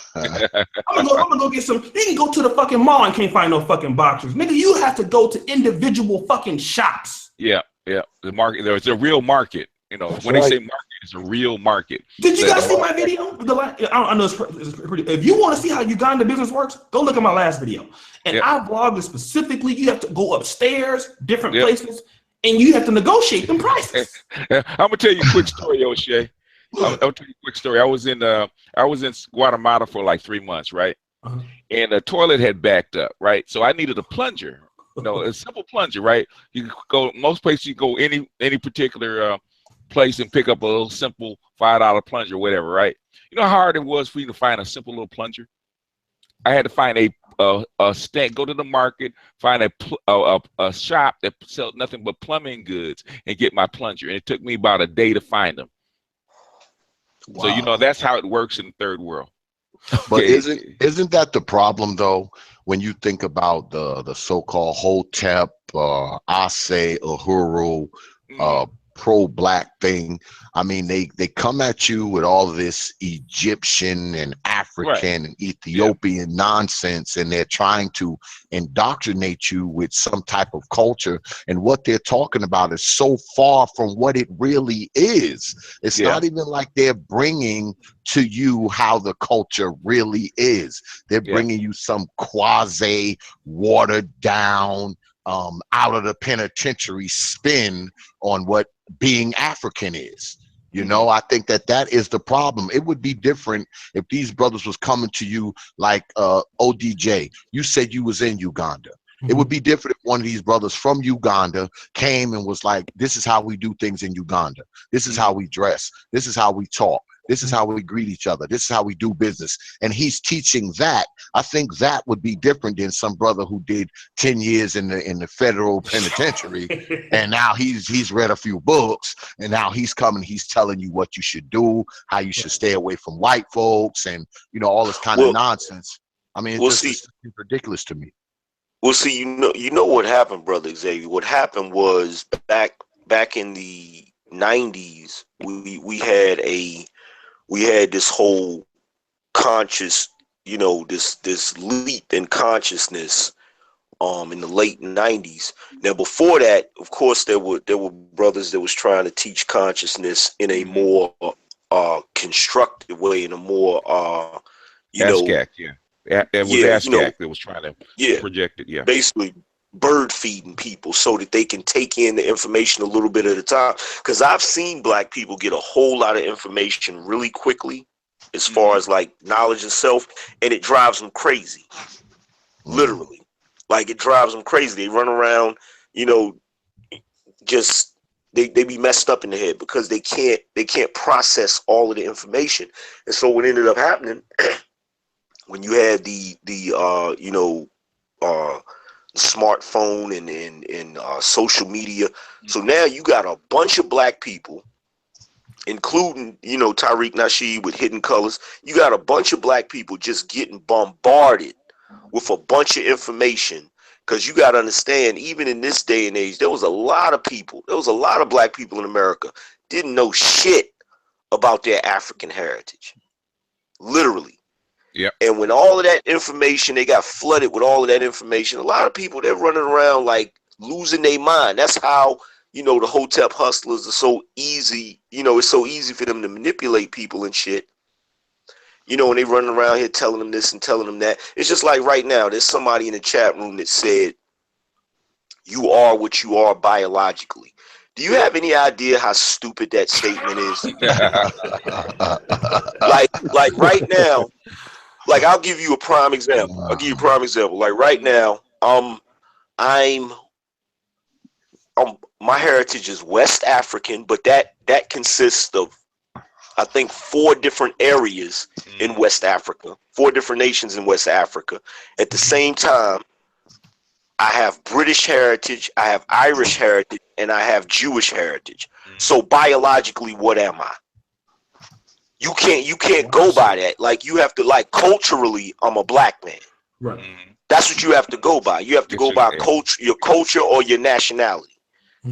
But you biologically you can't, because the majority of us, and I think there's some dude that it was a guy that wrote a book, I think it's called The DNA of Us, where he's sitting there talking about, like, he literally went around America and was having people do DNA tests, and there was like Klans members that was fucked up mentally because they found out that they were like a quarter African. You know what I'm saying? And so, like, That's the best thing in the world, man. Yeah, like, how can you run around telling somebody, oh, well, biologically, you're this, or you're like, come on, man. We don't live in a world that's that simplified. That's the problem. That's true. And I would like to take a lot of these people that says that you are what you are biologically, and say I'm 90% African, okay, but you're like 3rd generation here. Pick you up, drop you off in the middle of, say, Nigeria, and say go function. Mm-hmm. And look, I'm gonna show you something. Watch this. Somebody in the chat room said West African isn't biological, isn't it geographical? Yo, how do we rank people as far as what they are? We rank it based on where they come from, because of the fact that the humans have migrated all over the world. Like, yo, I'm amazed at how many idiots there are in the world. Like, oh my God, it's ridiculous. Like, this is why, man. This is why black people are in the state that we're in, because we don't understand. Like, we've spent so much time, especially cats, a lot of cats that's pro-black or whatever. They completely dismiss science because they feel like science is white. Yeah, or you know what I'm saying? Like, they really goes against Yeah, facts go against their agenda. That's what that is. Yeah, and it's just like the pro-black. Facts go against their agenda. They were banking on a lot of black people not actually traveling. Because see, when you travel to Africa, you will see quickly all of that rhetoric means almost nothing. And then when you look at the facts and the data, when you look at the facts and the data with black people in America, like I said earlier, is that, you know, the average African American descendant of slave is about 15 to 25% European.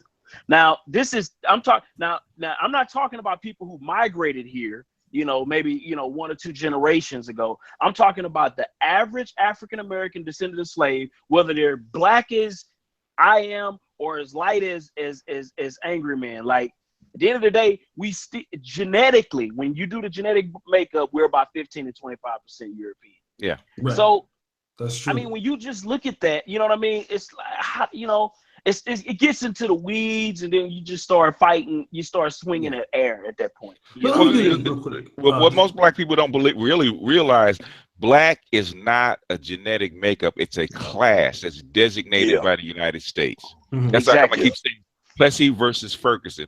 A mulatto, regardless of what you say about a mulatto, and our Angry Man hates that word, but I'm gonna use it in this sense. A mulatto is a black person legally. Okay, right. Legally, you are a black person. Mariah Carey, even though she has a white Irish mother, is a black person because she has black blood. And in this country, you are designated as a black person in the black class. Let me do this real quick. I want to shout out to this brother, man. I saw this guy on Facebook about 2 years ago. He had a few videos that went viral. He's actually a black violinist. I don't know if you guys have ever seen this guy. He's like over 100. His name is Eric Stanley, and on Facebook, he could play any fucking thing on the violin, like hip hop. Oh yeah. He's great. He's awesome. He just was in here, brother. If you actually, if you hear, he just pledged to me on Patreon. I didn't even know this dude was watching me, man. It's amazing how YouTube is, but I never knew this guy was there, man. I've been watching this guy's videos for a long time. He's been all over the world performing in the violin. He's a really super talented young man. He's been probably over 40 countries, man. You know what I'm talking about, right, BGS? Yeah. A great violinist. Yeah, anybody heard this guy, Eric, black violinist, young kid? Yeah, I've seen him. I've seen him on Facebook. Yeah, he be getting millions of views on Facebook, and he was just here. He just subscribed to me on Patreon. I didn't know he was listening to it, but man, shout outs to you, bro. Would love to have you on here, introduce you to the rest of the brothers. Angry Man, and if you want to jump in now, man, we'd be glad to have you on. I don't believe you, O'Shea. Black men don't play the violin. That's a white instrument. Eric, man, if you want to come in, man, drop your email, bro. I'll send you a link, man. We love to hear from you. A lot of my friends show me. Well, big up to your friends, man, because I'll be cursing damn near all my videos. So shit, I hope. You know what? Man, I want to ask the master teacher something. Whenever I'm on with the master teacher, I got to ask him a question. Yes, sir. Do you think, master teacher, that the reason why, let me rephrase this. Do you think that the black struggle or the pro-black struggle or black society, do you think that it would have advanced farther if possibly it had a white and or Jewish face attached to it? Do you think it would have advanced farther? Would we be farther if we had a Jewish face attached to black society? No. You're advancing as fast as possible, okay? Because culturally, to make this change, there's a certain amount of time it takes. Like there's a reason they say 7 generations. Okay, it takes about that long, 7 generations to make a cultural change.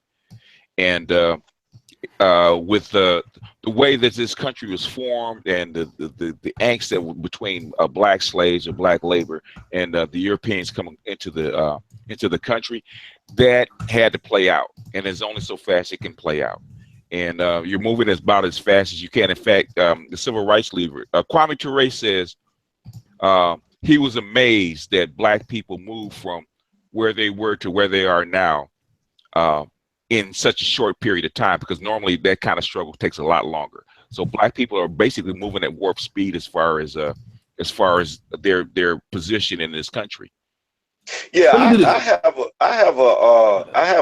I guess it would be a hypothesis about that.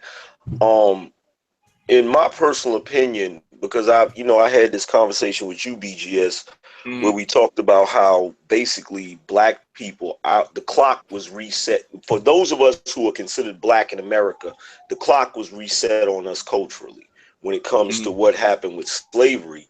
Yeah. And you're right, for us to be where we're at right now, considering what happened in slavery, that is amazing in itself. Yeah. Me personally, I think we're in a good space. I think we just need to shed some dead weight.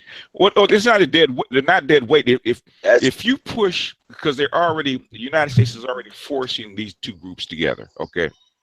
And if you push it even further, you're going to have a heck of a lot more damage. So they're pushing you together as fast as humanly possible. And you still see the friction between the two groups because you have two polar opposite groups, which are white and black.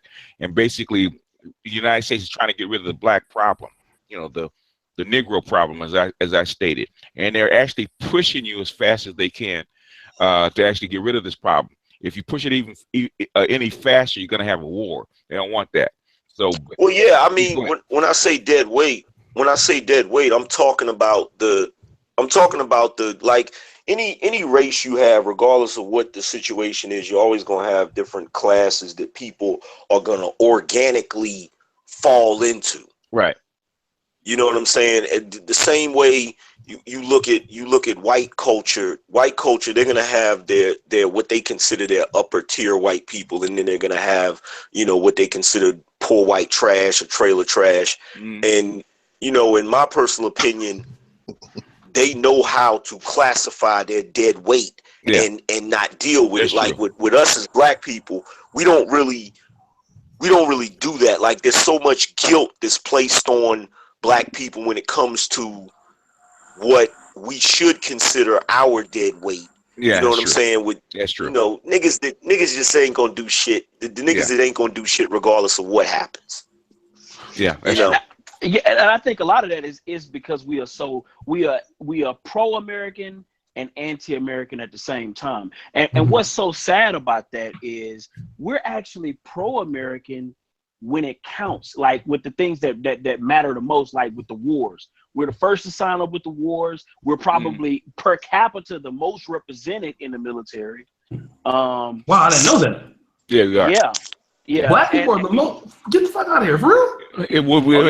As a percentage of your, there's a percentage of your mixture in the United States. Like we're 12 to 13% in the United States, but we're like 20% in the military, so we're well above our rate. I didn't know that. God damn. Okay. And we've signed up to fight. You gotta understand, we've signed up to fight in every single war.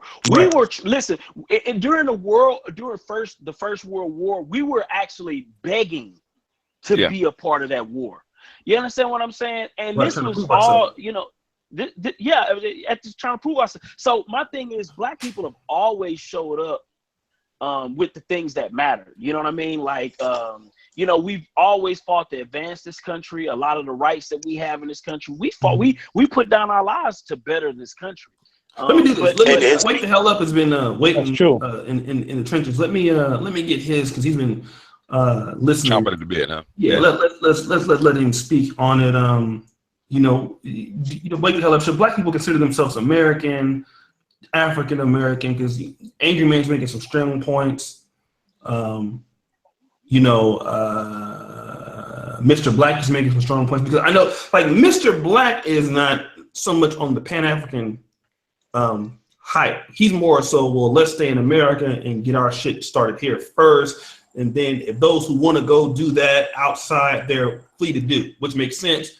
You have people like Dynas Amir, who is like, look, the best of black people right now need to go and find other places before it gets too late. The Chinese are there. Let's go now. And I've been in Uganda. Definitely, there's an opportunity for people if you can bring something that they don't have. I feel that way. But wake the hell up. What's your particular thoughts on Black American ideology. I'm gonna actually do a video guaranteed on this topic probably tomorrow. But what do you feel about it? And also we got my man Eric here, man. What's up? What's up, y'all? What's good? I've been watching you for years on that thing, boy. What the man? Some of that shit, man. Y'all can hear me? Wake the hell up. We gonna go to Eric, man. We got a superstar in the building. But let's go to wake the hell up first, and we go to Eric and ask him about some of his experiences. Well, America is going through a dwindling moment because of the wars that we're going to get into. There's been talk. I got my friend from the Department of State has been sending me some information. We are too busy into everybody else's affair, and we need to focus on what's going on within our own place. Like, look what they do to the veterans. Yes. Did he drop off? He dropped off. Yeah, he froze for a second. Okay, we're gonna come. Let's see. Higher percentage in military. Okay, you're gonna repeat. We lost about 30 seconds. We lost about 30 seconds of it. America, stay home. Oh, what about that? Yeah, something's going on. That do wireless. Yeah. Okay, that do wireless, man. I know how that shit is sometimes. But we'll come back to you, man, because your phone around a minute or something. But shout out to Wake the Hell Up, man. Do wireless, get everybody, man. Do wireless, will fuck you up. Let's get Eric, man. Eric, bro. Hey, what's up? Y'all hear me? Yeah, we can hear you. I was like, who the hell is that nigga with the check on us? I said, hey, he must be somebody. I said, that's that nigga from Facebook. I said, oh shit. Hey man, so my boy Brandon Jones, he actually put me on your videos. I was over from Dallas, Chris Jones' brother. No, Brandon Jones out in Richmond, Virginia. I was over at his house and he was like, yo, you gotta check out this guy's videos, man. His videos are crazy, yo. He be speaking on some real stuff. And I'm like, okay, I check it out. And so I watched a few. And I went on like a whole like a video spree, man. I watched like 3 videos like back to back. But man, I really enjoy what you're doing, man. Like just getting black brothers together, man, to talk about real stuff. It's real powerful because I've definitely felt alone in the past, you know, just especially with like music and trying to inspire like my communities and other communities around the country. You know? Look, let's talk about that, man, because the first thing I thought about when I first saw your video a few years ago, I said, damn, this dude is good. But I know he probably got roasted like a motherfucker. Yo! I know they was digging in his ass. I know niggas down the block. All right, so I know they were getting on you. I know they were. You already know. You already know. First thing, I used to play basketball. Okay. Middle of high school. And so every time I miss a layup, right, they'd be like, look, you missed that layup because you soft. You on that violin. See. All right, Cupcake. Oh, man. That's the definition of a cupcake. I've definitely seen people in the past who used to clown me, man. They definitely come back because, I mean, I didn't tour all over the country, man. And that's very true. Everybody who's watching right now, I definitely would support that you get your passport, go travel and check out different places because it's definitely going to expand your mind. Definitely helped me because I was just in my own community. I had a terrible mindset. I thought the only ways you can make it out was rap or basketball. And I thought the violin was whack too. But until I started to really I saw other violinists doing it who looked like me, like Regina Carter out of Norfolk, Virginia. There's another one, Noel Pointer. Yeah, no, my favorite. Oh man, you just brought me back, man. Noel Pointer. Boy Tinsley, a Dave Matthews Band. Very unconventional. Dave Matthews Band off the chain, man. Yeah, bad white boys. But that's what really kept me going though with it. And so, you know, obviously they clown me, you know what I mean? Some people, my first videos, I never even uploaded to YouTube. First place I uploaded to was WorldStar. And then I started a YouTube channel. Oh, so let me ask you this. You know, because I actually would because I don't want to do too much here. We know we got the teacher, I actually want to get you on a one-on-one. I know you probably busy and shit, selling out. Yeah, we can do it. We can do it. Okay, we're gonna set it up, man. I want to interview you and tell your experience. This is gonna be so much of a blessing. I'm sure Master Teacher BJS Angry Man would agree, and probably the thoughts. We have some elders here on the. Not I didn't call you Nick elder. Y'all ain't that. Y'all, we all also be calling me no old man already. I get enough of that from my sons calling me old man. Oh, hey, what's up, old man? But you're such an inspiration. So I think all of us would agree, man, to have a black man that's able to play the violin and dominate like you do and be so versatile, man. When I see that shit, I'm like, yes! DJ. I appreciate it. We like that, man. That's dope. You agree? That's some good shit. Yeah, man, that's the truth. Can I ask the young fella something? Yeah, go ahead. Ask me a question, brother. Let me ask you something, young fella. What made you want to become a violinist? I mean, out of all the things you probably could have did with your life, what made you take interest in the violin? Well, I was doing basketball. I was getting looked at through VCU.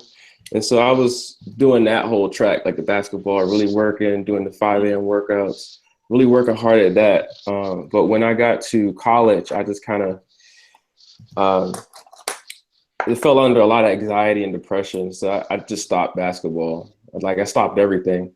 But I remember my violin was still sitting in the closet. And so I signed up for the music program at the college, and I really thought like, hey, I can do something with this. Let me try something out. And so when I first started like playing more, because I always played it like hip hop and stuff, but I was like, oh, let me start recording myself so I can hear how I sound. Mm-hmm. And the first place I uploaded to was WorldStar, and obviously, if you guys have been on WorldStar, it's very discouraging.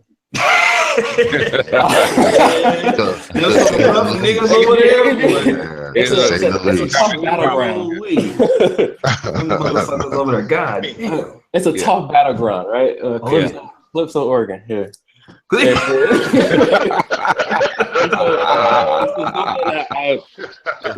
I got past that, I could really like understand like, oh, this is a battleground, right? Mm-hmm. Playing the violin, this is a battleground, because if I can get through this, then I can get through anything. What was your first experience, man, when you uploaded on WorldStar? What happened? Because obviously it must have been good, because I played Clips. I'm Good. The Clips. Really? Yeah. That's actually one of my. That's a dope song, man. Shout out to my man Angry Man. He I think he's from the VA, somewhere around that area too. So you know about that. But that's probably he probably got a different username. That's right, Angry Man. yeah. He's from over there. So let me ask you this, man. What countries have you? Because I'm gonna get you back on here. I got to get you back on here. Yeah. What countries have you been to? Because I only been to just a few. I know Mr. Black has been overseas too, but where have you been to, man?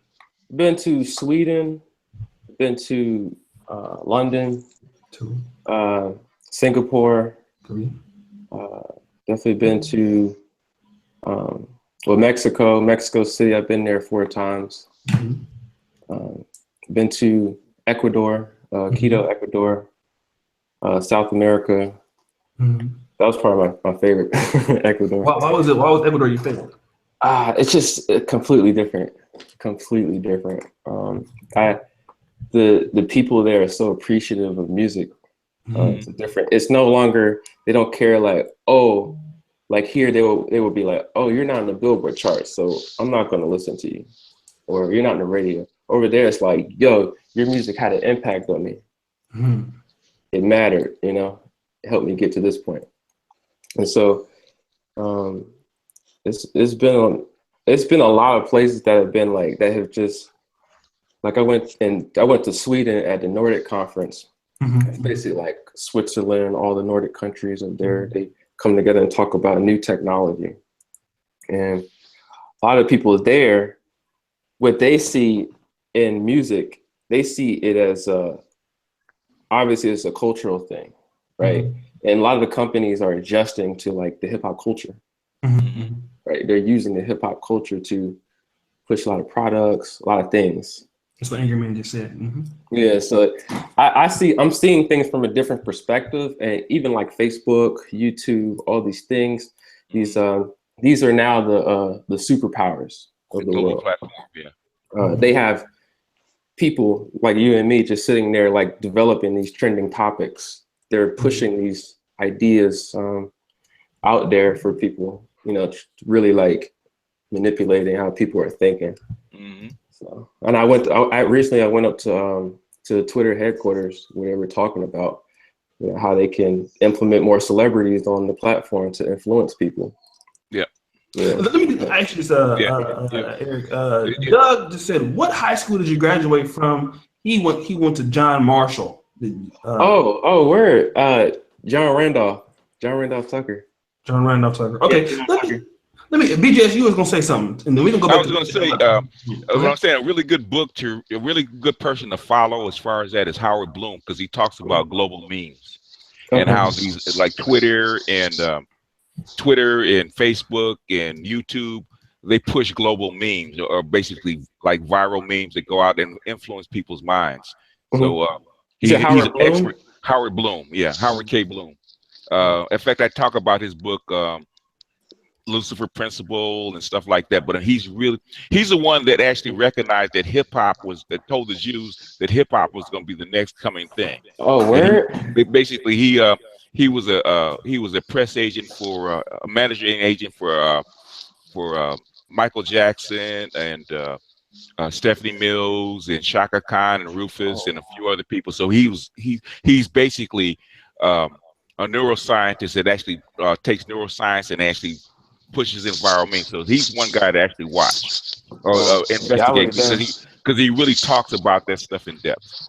Let me do this. I'm gonna go to Angry Man. I'm gonna come back to Wake the Hell Up because we had that. We all had that doo-doo wireless, man. When your shit just cut off and all of a sudden that's that doo-doo wireless, man. I've been there. But let me ask Angry Man, because Angry Man made this a point, because Angry Man's living in the Virginia area for, I don't know if he lives there now, but he's very familiar with that area. So we have a black man who's so talented that he wasn't even tripping off the violin. He just said, well, let me just pick it up and start playing on it. You know what I mean? He's a natural. Yeah, natural. Yeah. Now these European countries are trying to they want to get into hip hop, but by way of violin.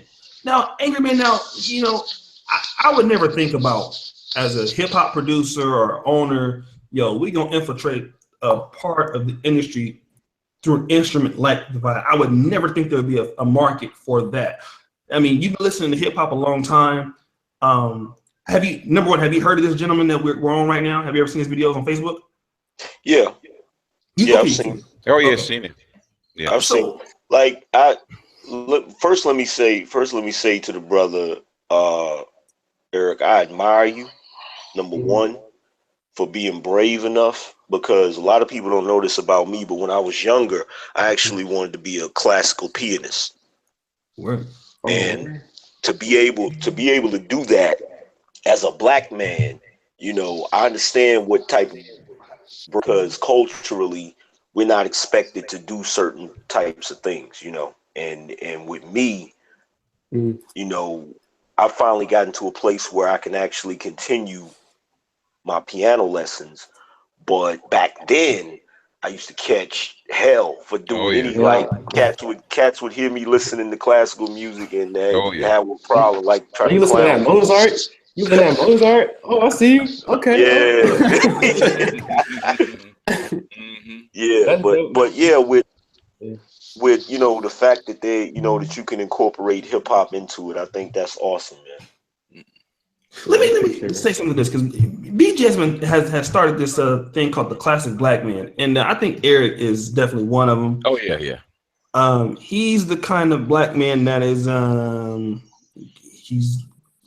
reminds me somewhat of like Marcus Brownlee. He's a very articulate person.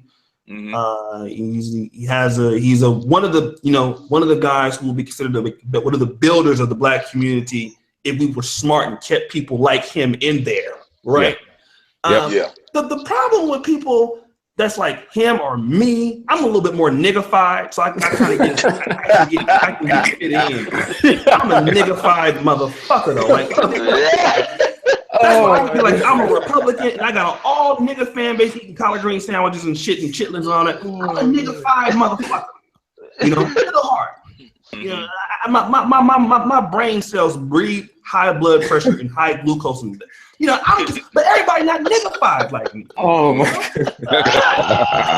like this brother, chicken. Like kind of Anthony Brian Logan. You know, I'll always Google him. Anthony Brian Logan is definitely a classic black man. He's not really niggified, but he got his little ways of roasting you on his way. But the thing about it is, like, I know when I was trying to be smart and shit, motherfuckers used to get on. The way I can talk shit so good is because a nigga was trying to learn how to read and do math. Look at O'Shea. Nigga over there trying to learn how to read and shit. Trying to do math. Look at this black nigga. You all smart, mother. Look at you with your pants on all regular. You all black crispy chocolate butt reading ass nigga. That's what this nigga's doing to you. Yeah. You trying to learn how to do some shit. You know what's gonna talk about you like a menace. Yeah. That's the problem. What? That is the problem. But you know what?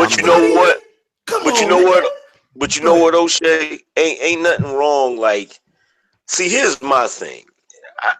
There's nothing wrong with being niggerish or niggified if you got culture with you. Like, if you can be diversified, like that's part of the reason back in the day I wanted to do it. Like, I wanted to be able to go to a place that had like a piano set up, and they see my thugged out ass come in there and be like, oh, look at him, what is he gonna do? And I sit down at that bitch and play Johann Sebastian Bach just to make everybody like, wow. See, I don't even know what that is. You know, like I'm Googling who's that? Yeah, like, you know what I'm saying? Like, yeah, but you know, I know how it is, like, when you trying to do something and everybody's like, that's the one thing I hate more than anything about black culture in America. It's almost like people just despise you if you want to learn something or if you want to educate yourself. Crabs in a barrel. Let me just say this real quick. And shout out to my big bro, Misanthropic One. I think whatever success I have on black YouTube, if I was really speaking in my, you know, everybody got a work voice, a white boy Caucasian professional voice. If I did my videos like that, I would have no followers. I don't think. I think the fact that I am niggified. That's like sad. I can't help you, but I got to. You gotta meet them where they at. Watch this shit. If I sit there and try to just break down my logic, I would have no views. No. I gotta clip some Oregon these niggas. Yeah. I gotta stop the motherfucking show. Yeah. I gotta do that to get my point across. That's how you gotta talk to niggas. You can't just come on, man. You can't just be there. Just look at somebody. For instance, I mean, my fellow panelists here. I mean, everybody on here has a degree of articulate thing with them. I mean, you listen to somebody like the master teacher, you listen to how he speaks and how he talks. But if you get his time wrong, he'll slice your ass.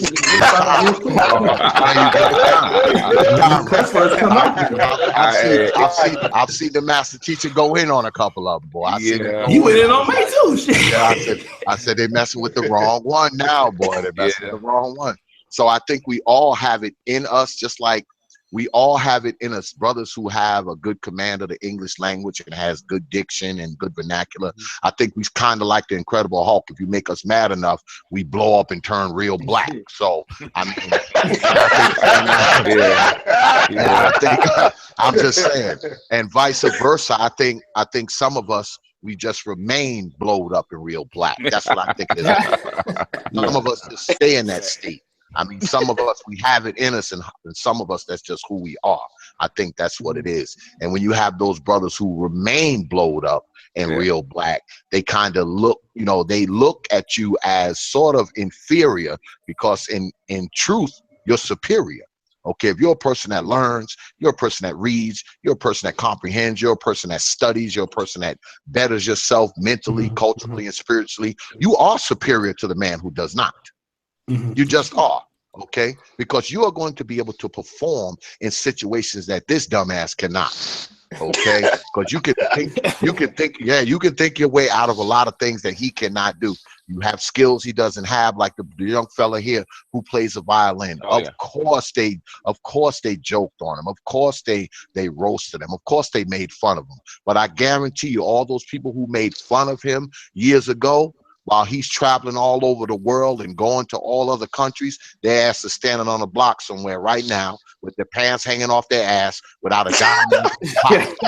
Okay? Let me ask him something, man. I know I'm not trying to get him in trouble or nothing like that, but and shout out to Misanthropic One, because I know he would go there. I gotta be a devil's advocate real quick. This ain't a bad question, but you are probably, you know, I'm not gonna say the greatest violence all the time. I haven't heard all of them, but you're damn sure when it comes to whatever skills that you have and putting it to hip hop music and the genre and anything you want to play, don't nobody do it like you I've ever heard. Nobody. But let me ask you this: what type of chicks, though? You know, I had to go here. Oh yeah. Oh yeah. Clipso Oregon. We had to do it. That's right. Oh, he's laughing already. You on the nigga-fied hangout, man. Laughing already. That's what we do. You can't, you know, the nigga-fied beast is on the prowl. And I had to ask. Oh man. Look, he about to. All right, what's the question? What's the question? Nigga, I'm fucking with O'Shea. Fuck with him. I don't know why I came. He about to right now. Hold on. All right, listen, man. I just want to know. You've been all these places, right? You young man. You play basketball, athletic, build all this time. Who give you more play, man? Has it been the, you know, the black chicks or the non-black chicks? Who a little bit more receptive to your player? It's the non-black. It's the non-black women. Hold on, wait. Stop the show. We already know. You knew that was. We knew the answer. Can we stop the show, please? I gotta stop it. I'm sorry. Stop the motherfucking show. He said, I'm sorry, my headphones was messed up. Could you say it again, brother? I'm just trying to make sure I wasn't fucked up. Let's make sure. The non-black women. Now, let me ask you this. This is interesting because your platform started on World Star Hip Hop. Yep. Which is primarily nigga-fied stuff. Right? Yeah. How is it that you, who are creating all types of music, but primarily you can do a remix to a hip hop song. How is it that you start on World Star Hip Hop, got big, and you're making music for hip hop, but you get more love from non-black chicks? How does that work? I don't know. I think with the music, it's attracted a lot of different type of people.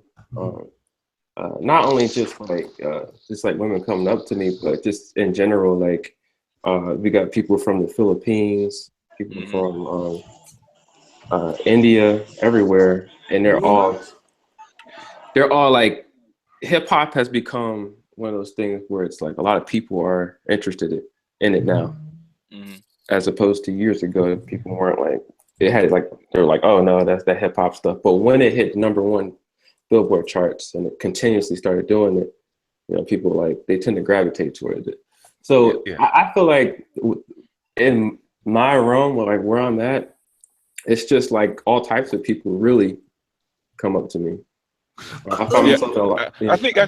think what it is that classical music, especially the violin, has been stayed and stale for so long, for like the last 150 years. So when the brothers got a hold of it and flipped it, they just kind of brought back violin music to the point where now it's acceptable again. In other words, it's new, it's fresh, it hasn't been changed in such a long time. So brothers like you are coming in and say, okay, we're gonna flip the game, gonna bring something fresh to it, and it's kind of like caught fire.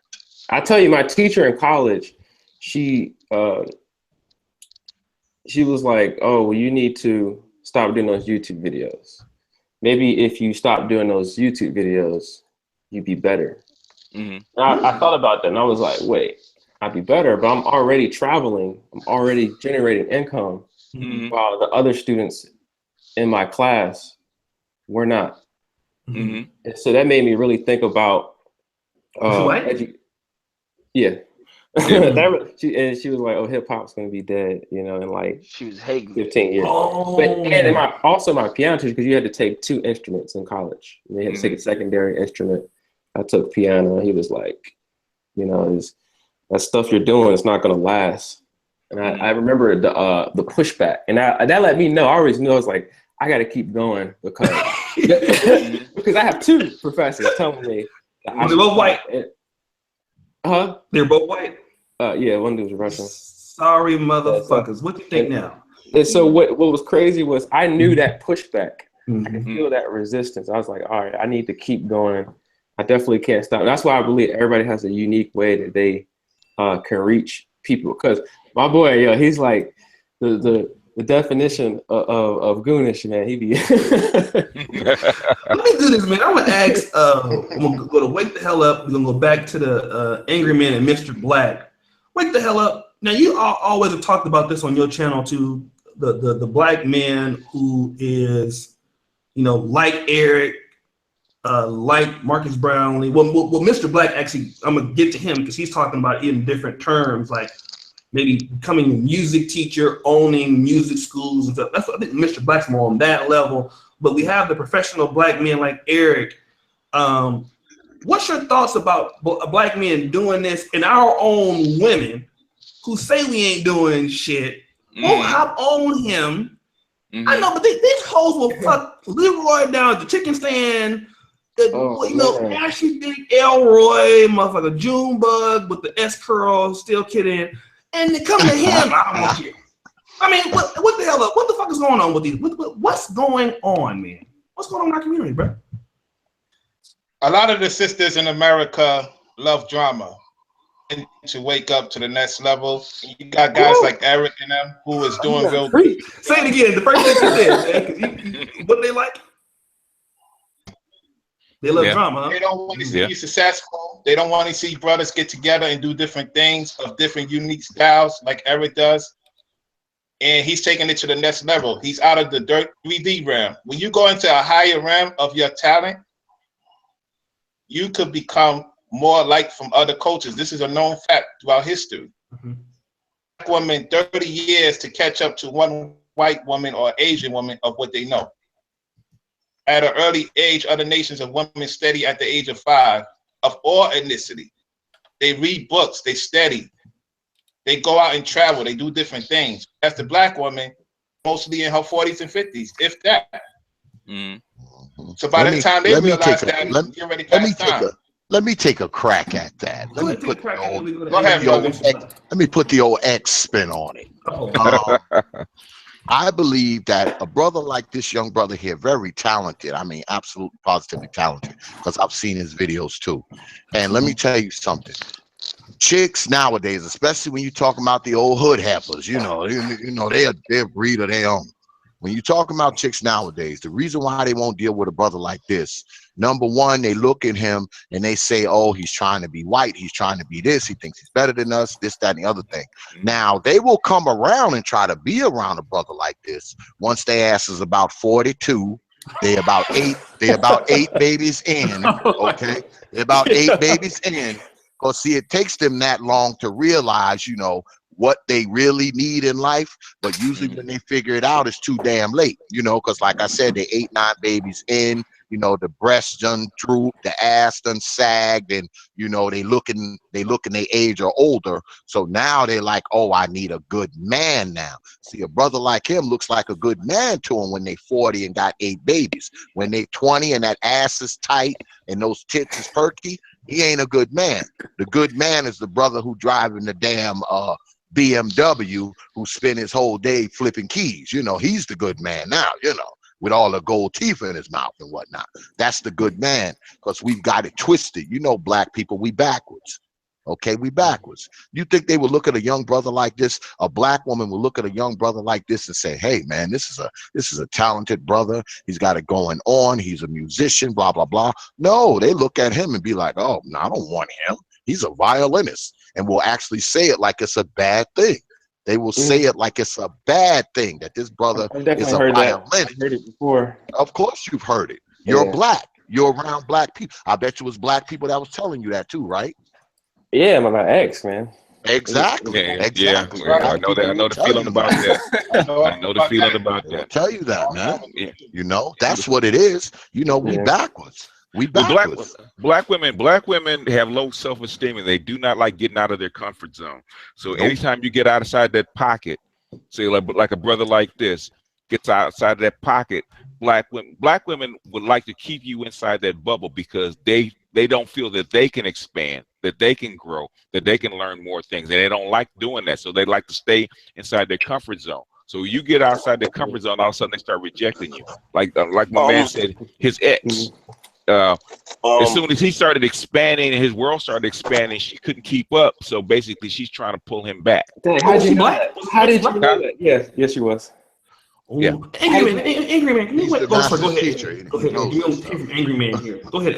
Go ahead, Valdez, jump in. Yeah, I'm so glad, BGS, because that's the deeper issue you don't notice. It's not the fact. It's not the fact that they don't want men that are successful or cultured. You know, and I know I'm gonna catch backlash for this. The average sister ain't cultured. No. Point blank, period. And the average sister ain't cultured.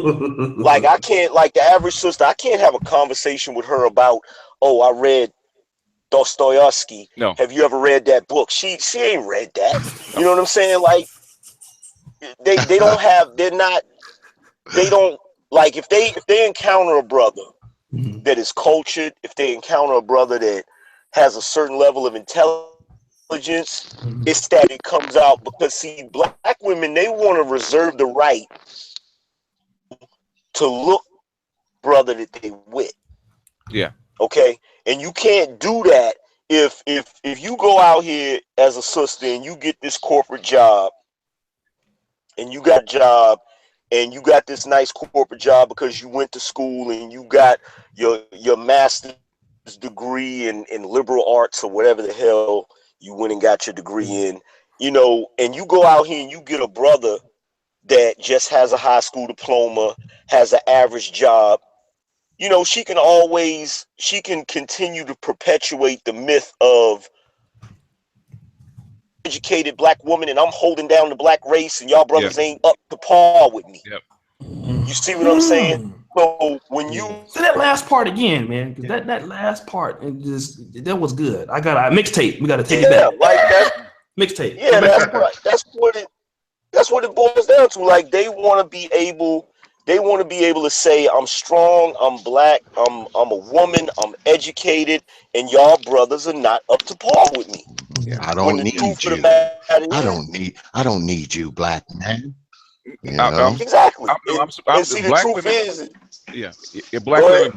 black women believe they're supposed to make you and pull you up, not vice versa. Whereas a white woman has the exact opposite idea. Exactly. Because this, when you dealing with a culture that is considered a matriarchy or de facto matriarchy, that threatens their whole identity.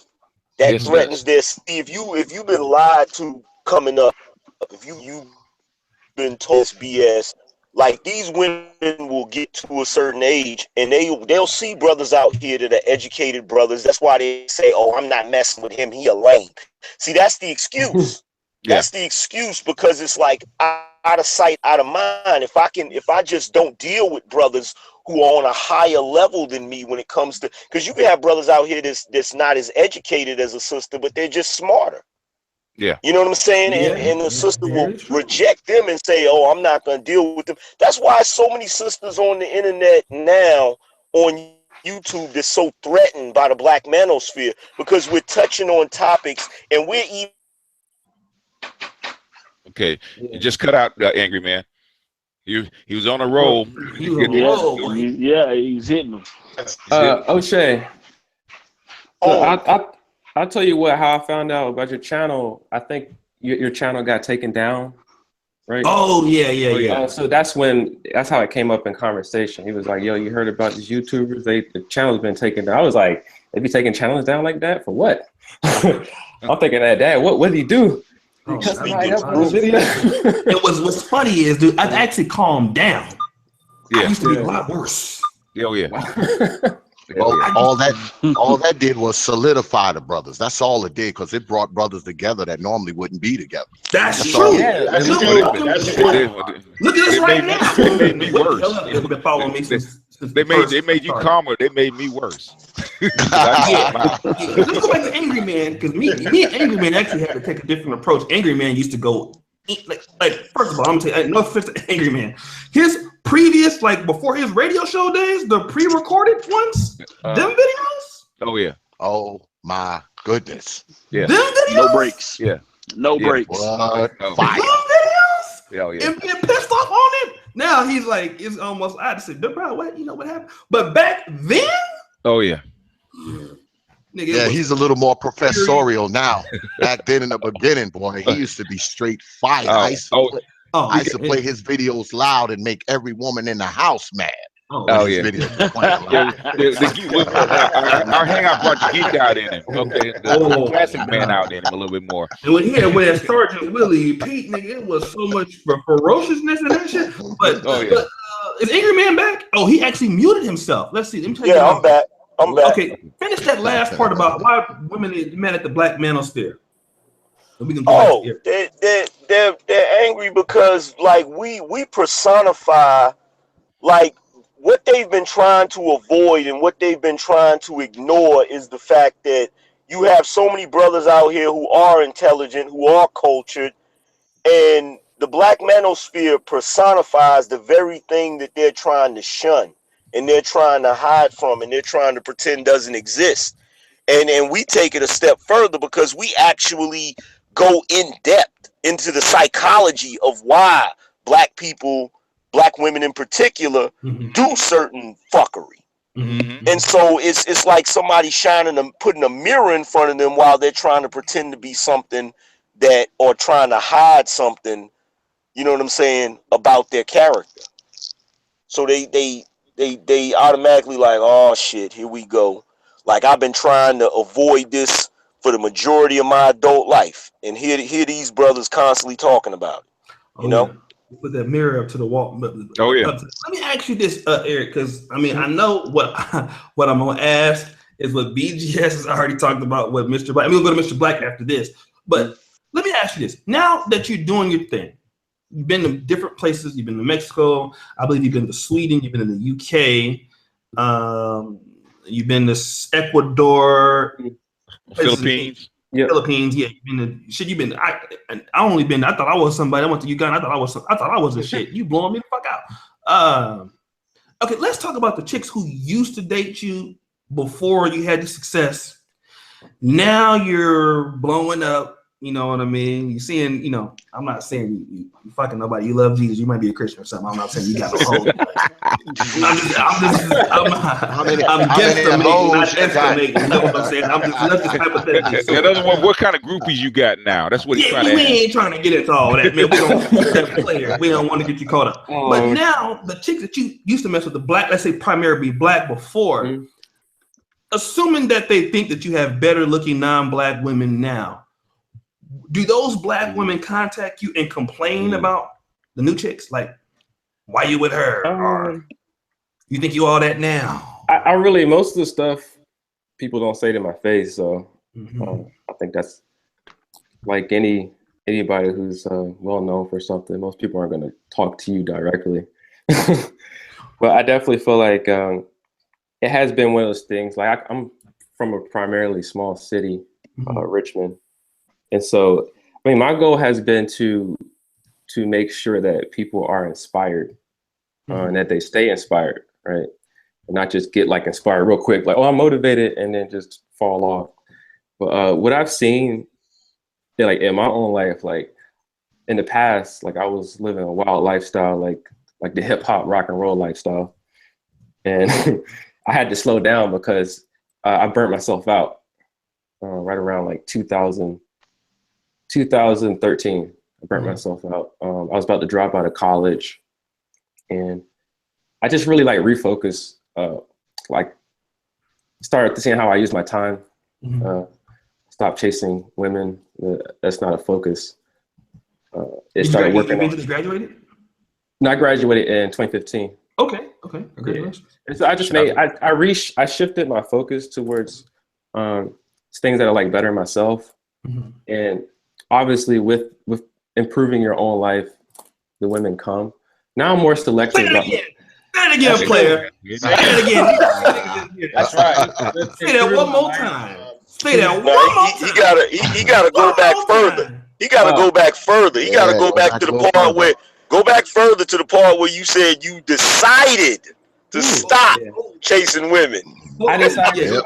Go back to the relationship I was in, I got tired of it. It was very like it was annoying. Because she was basically saying like, "Oh, you're never going to be anything. You're a violinist." Ooh. Oh my So I had to get out of that situation. I had to change a lot of things in my life, my lifestyle. Was she white? Was she white? Oh, she's black. Of course Man, she you was. know, hold on Of for a course she second. was. Hold on for a second. Back up for a second. Who just asked that question, man? That was Mr. Black. Come on, man. I just wanted to put it out there. I wanted to put it out there. You had to know. He said, What "Was I'm she black?" saying, like, it's just changing my circumstance. Yeah. That then other things started to come. My income started to change. My lifestyle changed. Everything changed. I didn't change where I live. I didn't change my car. I didn't change any of that.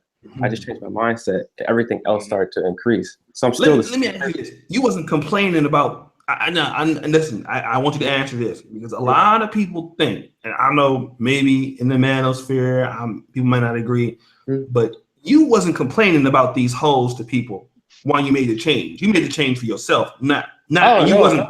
nobody knew. No, nobody knew about anything. So you just did the change yourself without complaining, and all what of a sudden I did was I just got a note. I got a notebook. Started writing down things I need to work on, stuff I've failed at in the past. Yeah, my whiteboard in the back. Yeah, I see. Whiteboard. Yeah, I need to get a whiteboard. Let me ask the brother something right quick. And this is a little off topic. Well, not really, but are you gonna play something for us? I Yeah, man. I want to hear something. I want to hear some live shit, man. I want to hear something live. Goddamn. Give the brother something. Yo, I gotta say something about what the brother's talking about. There's a lot of people watching and listening, and a lot of younger brothers, and y'all don't even realize how much game he giving y'all right now in a casual conversation. Charging niggas, no doubt. Yeah, charging these niggas. They won't listen to him when angry man say it. They won't listen to us when we say this shit. They didn't listen to BJ. But this is a person that's doing this shit. This already. Yeah, because the same thing I always say, that's the first thing I said. If you're not focusing towards yourself, if you're not working on yourself daily, and I'm telling you, stop chasing women, stop chasing these things of this world. It's not going to help you. You have to continuously improve yourself. And everything else will come to you. A man has to have what? He has to have a purpose and a mission. If those two things are in sync, everything else will follow, and everything else will follow. And women will follow you if you have those two things in sync. That's what he stopped doing. So I stopped chasing women.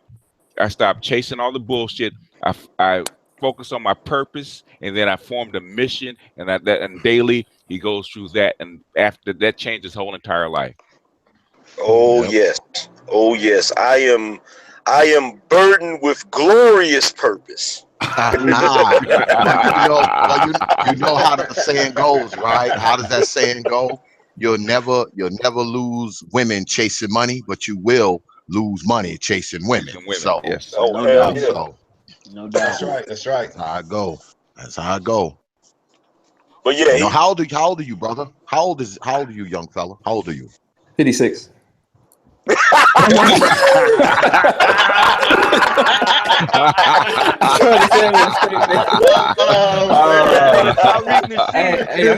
26. I'm 26. Okay. Yeah, you're a young fella, man. You're a young fella, and you're doing good for yourself. And the sad thing, this is what's really sad. As great as you are, and you're gonna get greater because you're young enough to get greater. Oh yeah. The things that you're saying now, unfortunately, a lot of brothers your age and younger have not heard any of it. No. And older. the stuff that yo, the stuff that he's saying, the stuff that he's talking about, that's why I said he's giving cats game, and they don't, like, everybody that's listening to him talk casually, he's giving cats game, because, like, the stuff he's talking about, that's millionaire mindset stuff right there. Oh yeah, Yep. And he's young, and he's young with that mindset. Yep. And brothers that are his age and younger and older, a lot of them, then they've heard none of it. It's completely went all the way up over their heads, around them, underneath them. It never hit them at all, and that's the sad part about us, man. Because you have the difference is because you have, unfortunately, I hate to say it, because you have women, your mother, your girlfriends, the women around you telling you what you aren't going to be instead of what you could be. Unfortunately. That's right. You got that. Let me ask this question, man. Typically, I don't do this, but this asshole, the truth as I know it. Typically, you got to do this, you guys here. All right, you guys know how this shit works on my channel. Okay, if you guys want me to stop what I'm doing to ask a question, get funded. Guest, yeah. Super chat. Put some money in the till. Yeah, put some money. That's how that shit works. Yeah. let me stop the fucking show. Stop the show.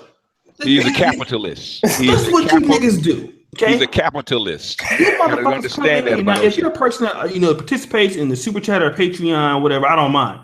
But this motherfucker, the truth as I know it, you come in here and try to keep putting my name hella in orange, like trying to give me like you should be ignoring you for a fucking reason, you asshole. he's one of my subs, so bro, put something in the till. Oh, he one of your subs? Okay, yeah, he one of your subs. I'll fuck with him, man. No, put something in the till. No, it's your show. Put something in the till because that's the way he runs his show. You trying to ask me, no, motherfucker, you know what I'm saying? Look. Let me help out. Let me help clarify something. Motherfucker. Let me help clarify something. Your ass out, nigga. Fuck with me. Let me help clarify. Okay. The reason that YouTube made the super chat is so that when you make a super chat donation, your comment stands out from everybody else's, and it makes the YouTube creator want to read your comment. And the more it puts it at the top of the chat room, and the more you donate, the longer it stays up there. That's the whole point of it. Exactly. You freeloading, bitch. No.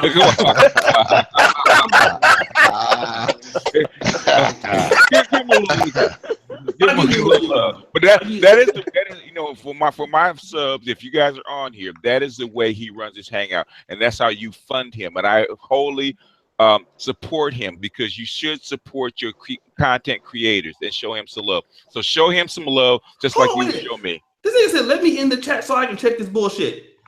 What? Come on, bro. Come on. One more time. You read and comprehend? Come on, nigga. You can't be dumb. Same goddamn thing. Here's the thing. And it goes back. Low ass niggas. Go ahead. It's got reciprocation.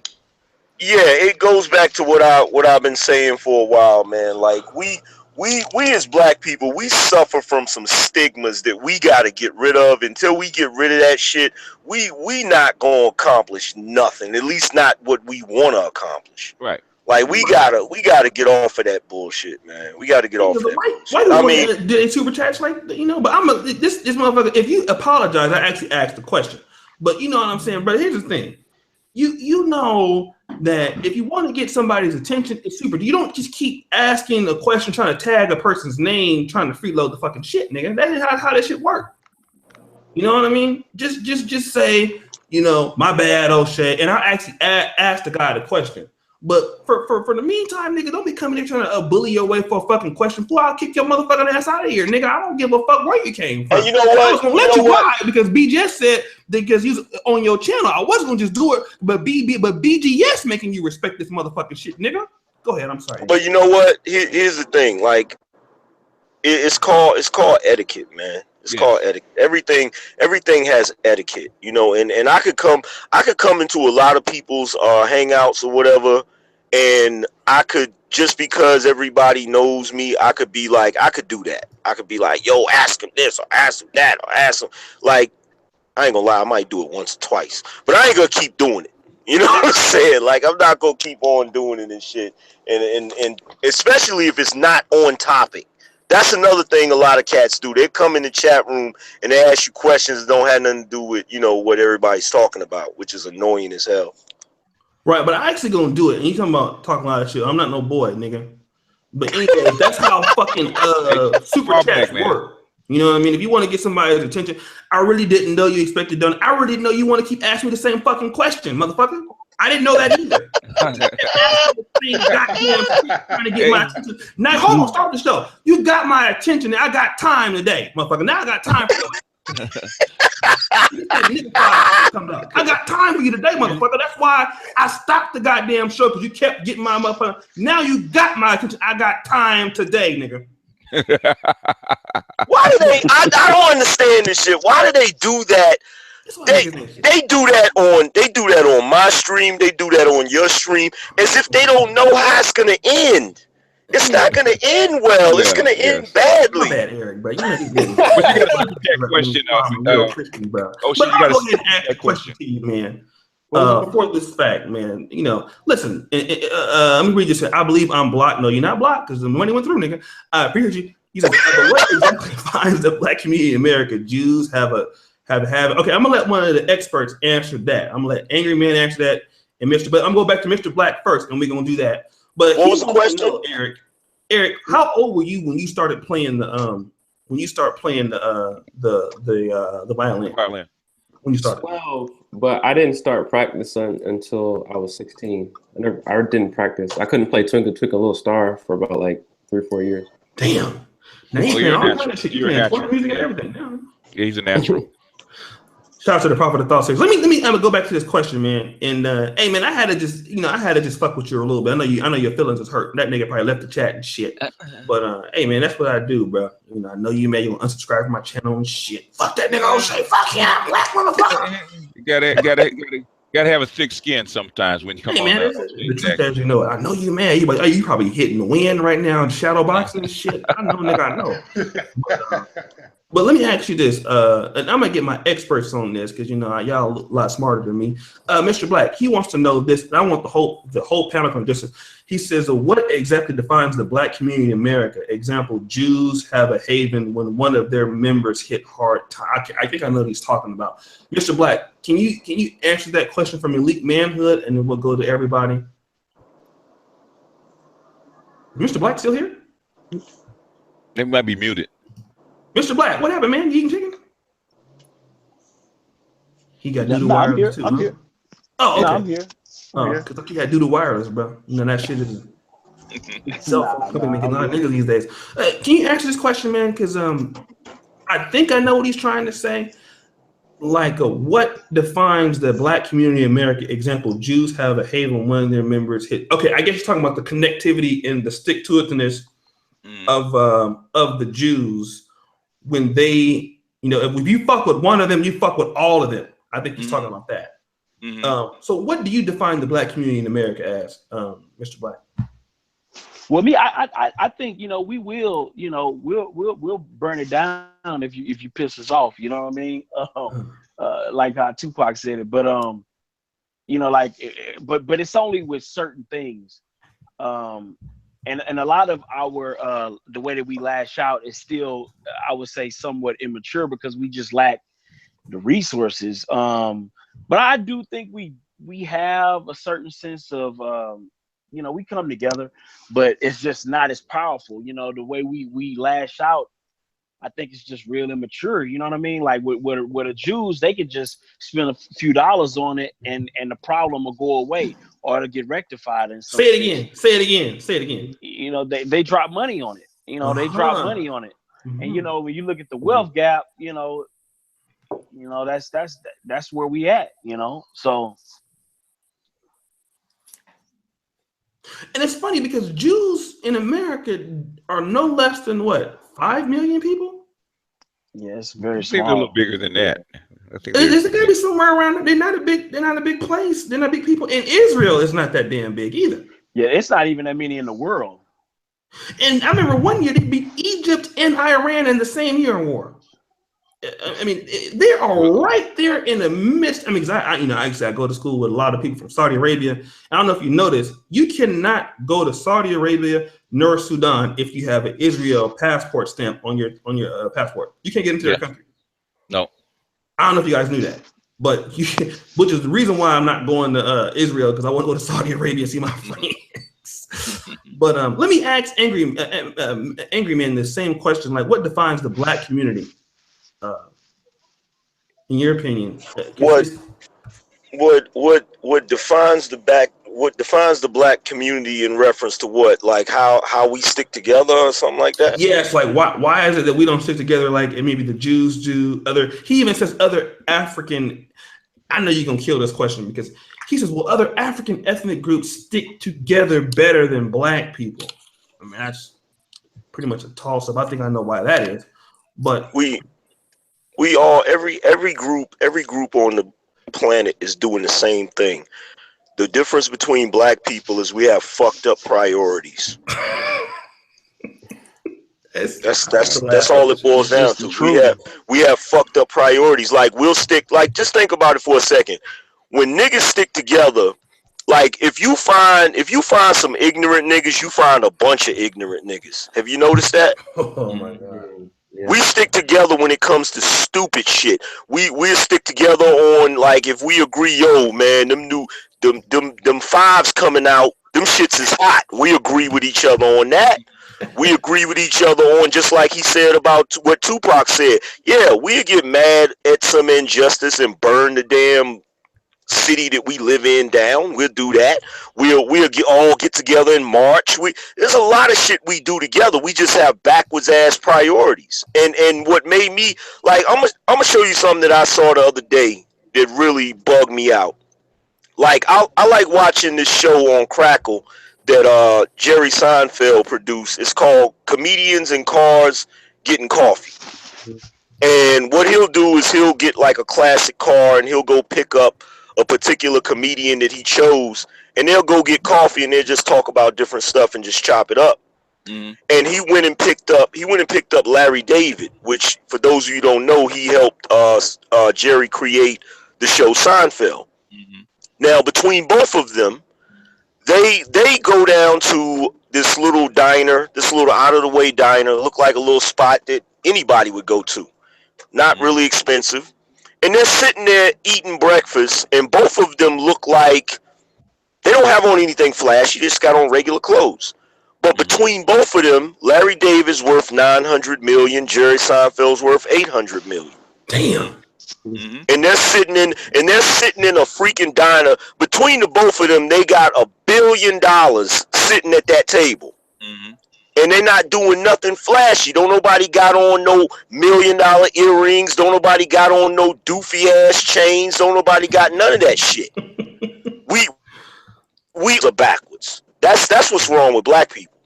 Backwards. Totally backwards, man. We do everything wrong, man.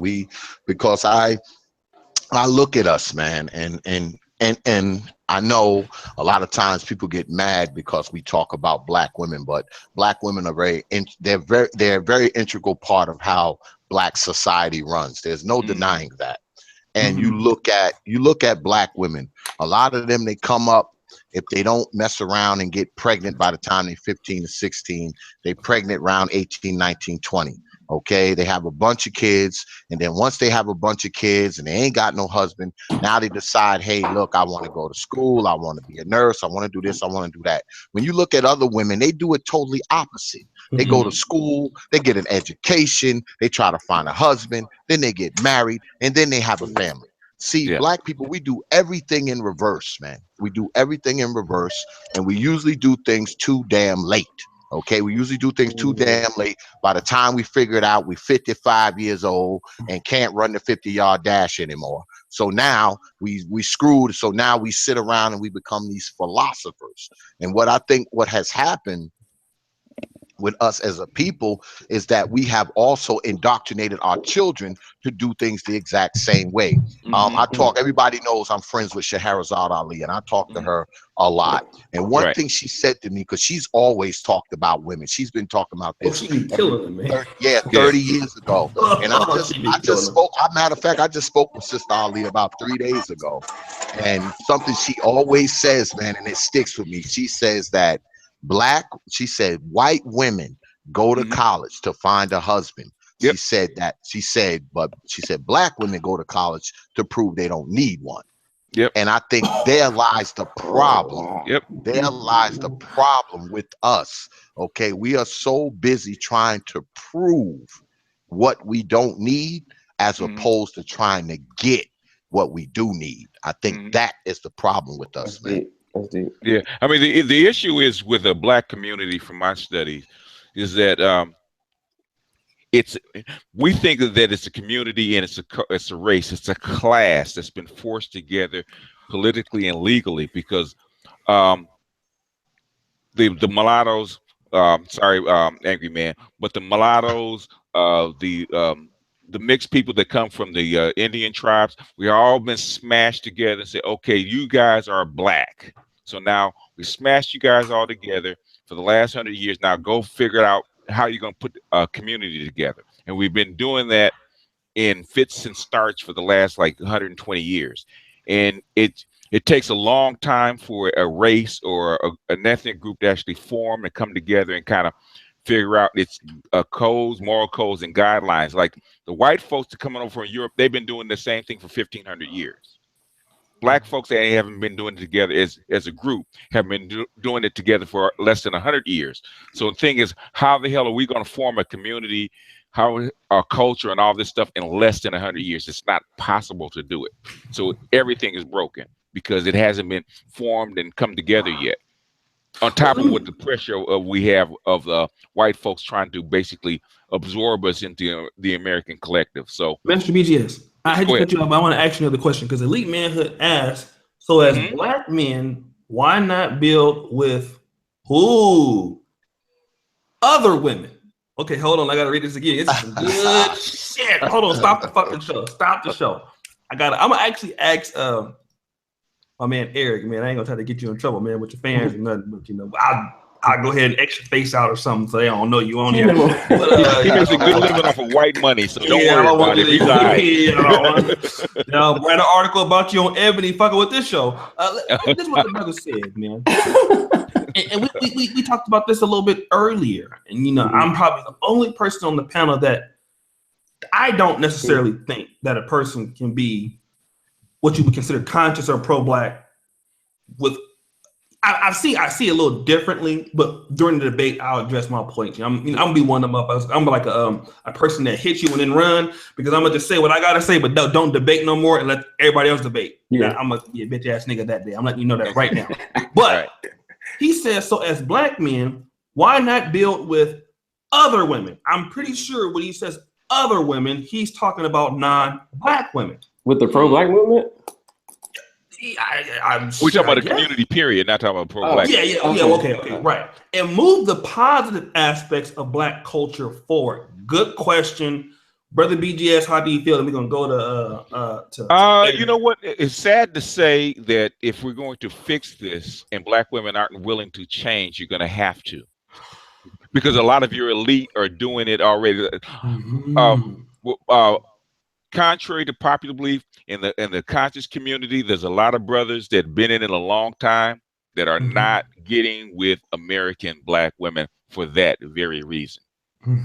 Okay, they're going outside because they don't have the cultural, I would say, virus that we've inhabited or actually grown up with in the United States. So sometimes you have to go outside the culture to somebody that doesn't have that virus, have that cultural disease that black women have, and try to start fresh because it's like sickle cell. When we bring two people together that have sickle cell anemia, what's going to happen? You're going to have a baby that has it. But if you have one person that has it and one person that doesn't have it, that baby has a chance to be normal. So I'm saying you might have to. Not necessarily a non-black, but somebody outside the African American culture. You know what? Let me weigh in on that before we go to Eric. I actually believe that the brothers who don't really care about pro-black, Mm-hmm. I actually think that they can actually help the brothers who are pro-black by dating non-black women. This is the reason why I say that. If black men, the only way, because let me say this, I was in Uganda, right? Mm-hmm. I noticed, I thought I was going to see just all black people there. Of course, I saw a great population of Chinese. Well, not really that, but also Indians and Pakistanians. Now, if you know about the 1972 or was it 74 expulsion of the Asians from Idi Amin out of Uganda, so they came back in '87 when Museveni became the president. What I noticed is because the Indians and the Pakistani people, they don't date outside of their race. And their women know that.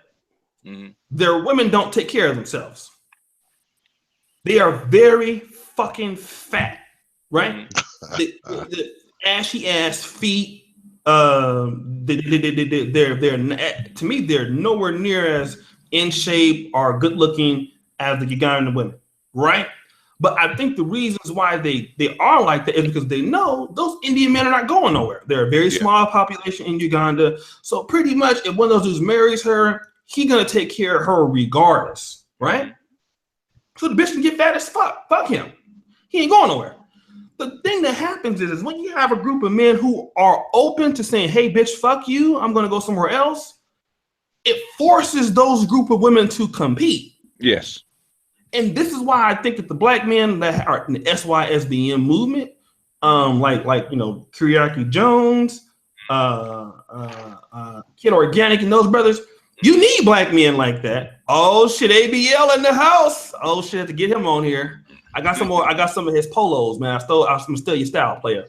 When you get those black men who are willing to go outside of the ranks, that are educated. Like Eric and my even my niggified self, even though I don't really, I be eating the shit out of some black pussy. But you know what I'm talking about, right? Yeah. It will make black women have to compete. Yes. And I think that you need both groups of men that have different thought processes. Everybody can't be just dealing with black women because they'll know that and they won't change.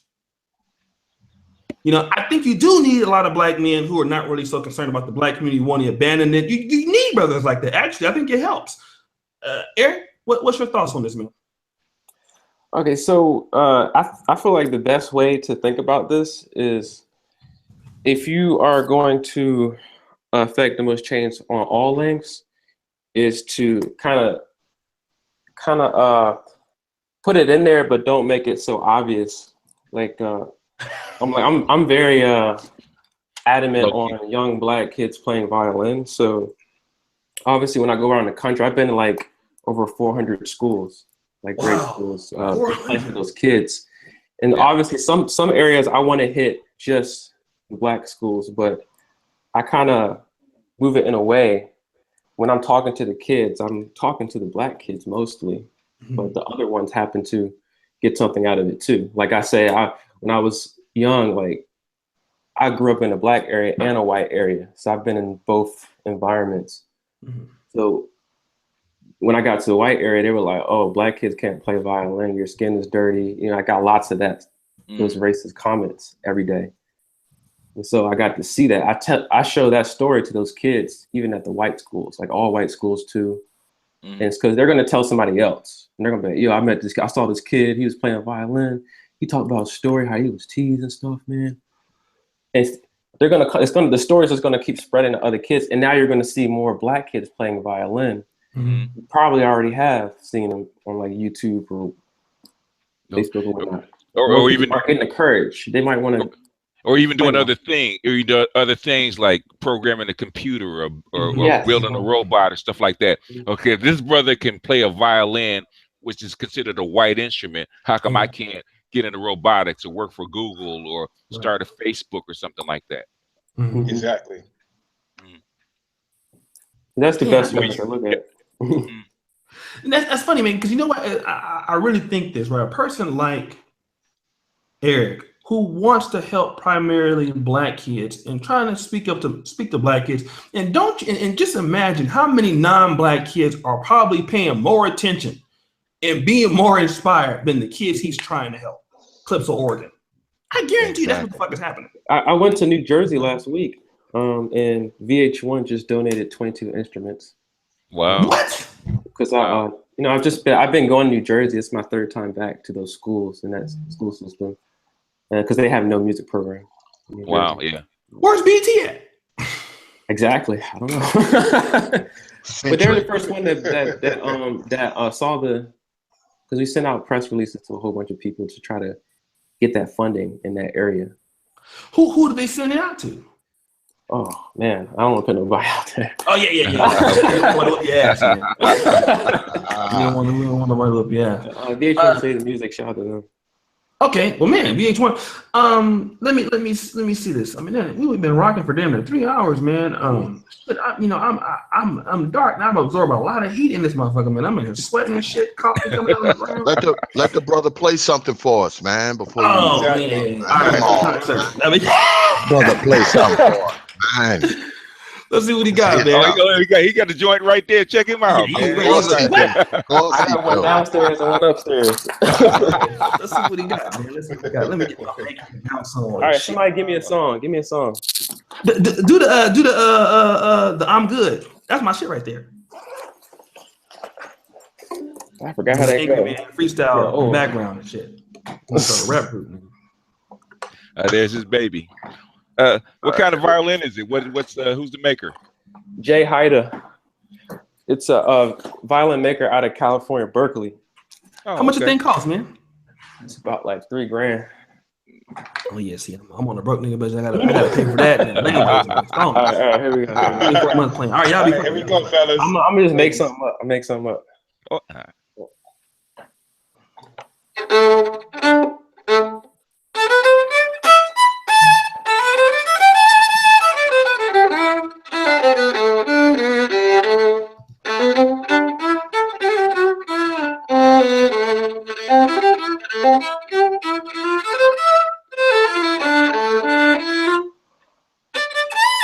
Hey.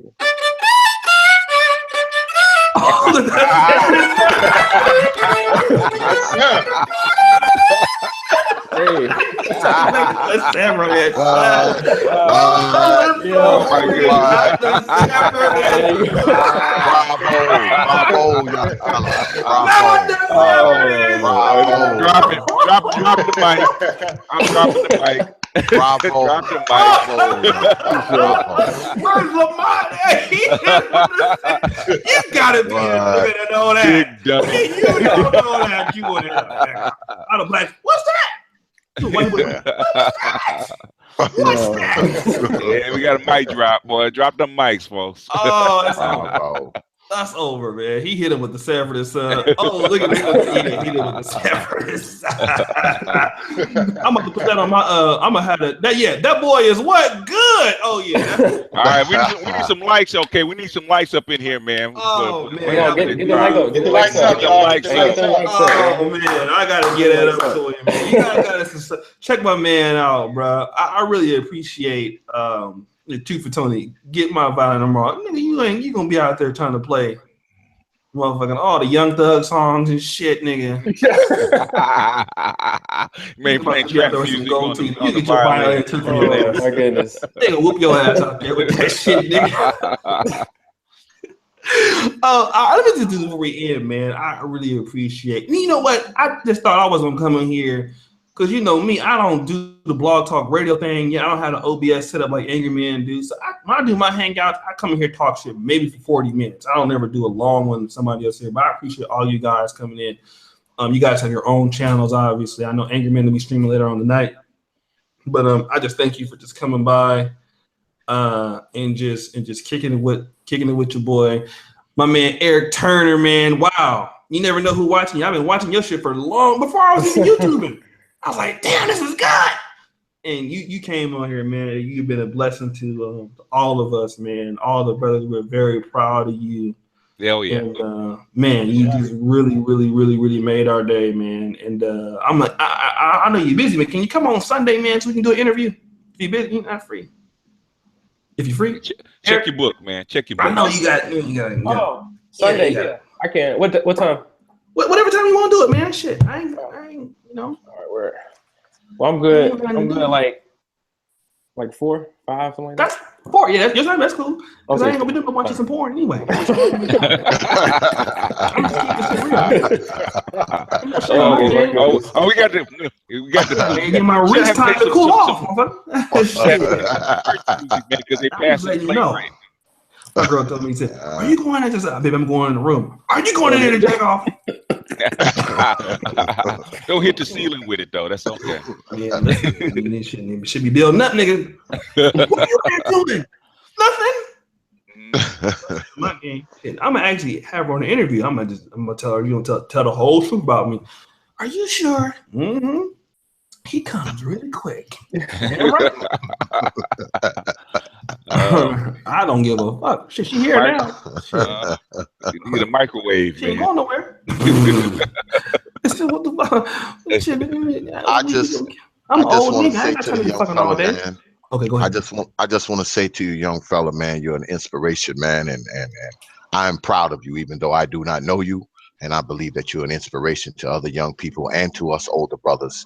And it's good to know that young brothers like you are out there actually doing something constructive with your lives, man. And I applaud you, young fella. I appreciate it. Man. Appreciate it. So every millennial ain't soft. Then that's hey, look, Right. all the guys out there, man, stay inspired. Really serious about that. Stay inspired. I want you guys to think about those things that you might have started in the past and quit. Pick it back up. Don't stop. I want one of them violin tracks for my damn channel, man. I can see a little intro. I want one of them joints, man. Like, He gonna give your ass a copyright here in front. Yeah, all right, get a copyright strike. I ain't that I'm petty. making up for you. Record.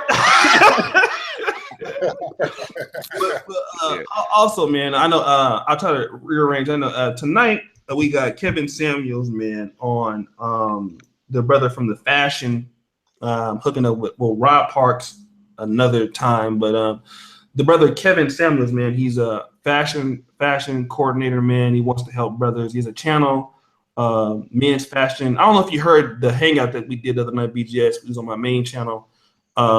He actually works with black men and men in general with the giving man professional styles for cheap. You know, how to improve your professionalism and stuff like that. Yeah, he has a good channel, over 6,000 subscribers. So he'll be here tonight, right? Because once again, I'm trying to we're trying to change this manosphere shit into giving, you know, niggas game and stuff. Shout out to Quincy for the donation. So, you know, instead of complaining about these hoes, I'm trying to get you niggas to get some chicks that you actually want. Stop focusing on these hoes you don't want to fuck with. If you don't want to fuck with them bitches, then don't fuck with them. Yeah. You know, let's put you in this position. Listen to the master teacher. He gonna give you the game.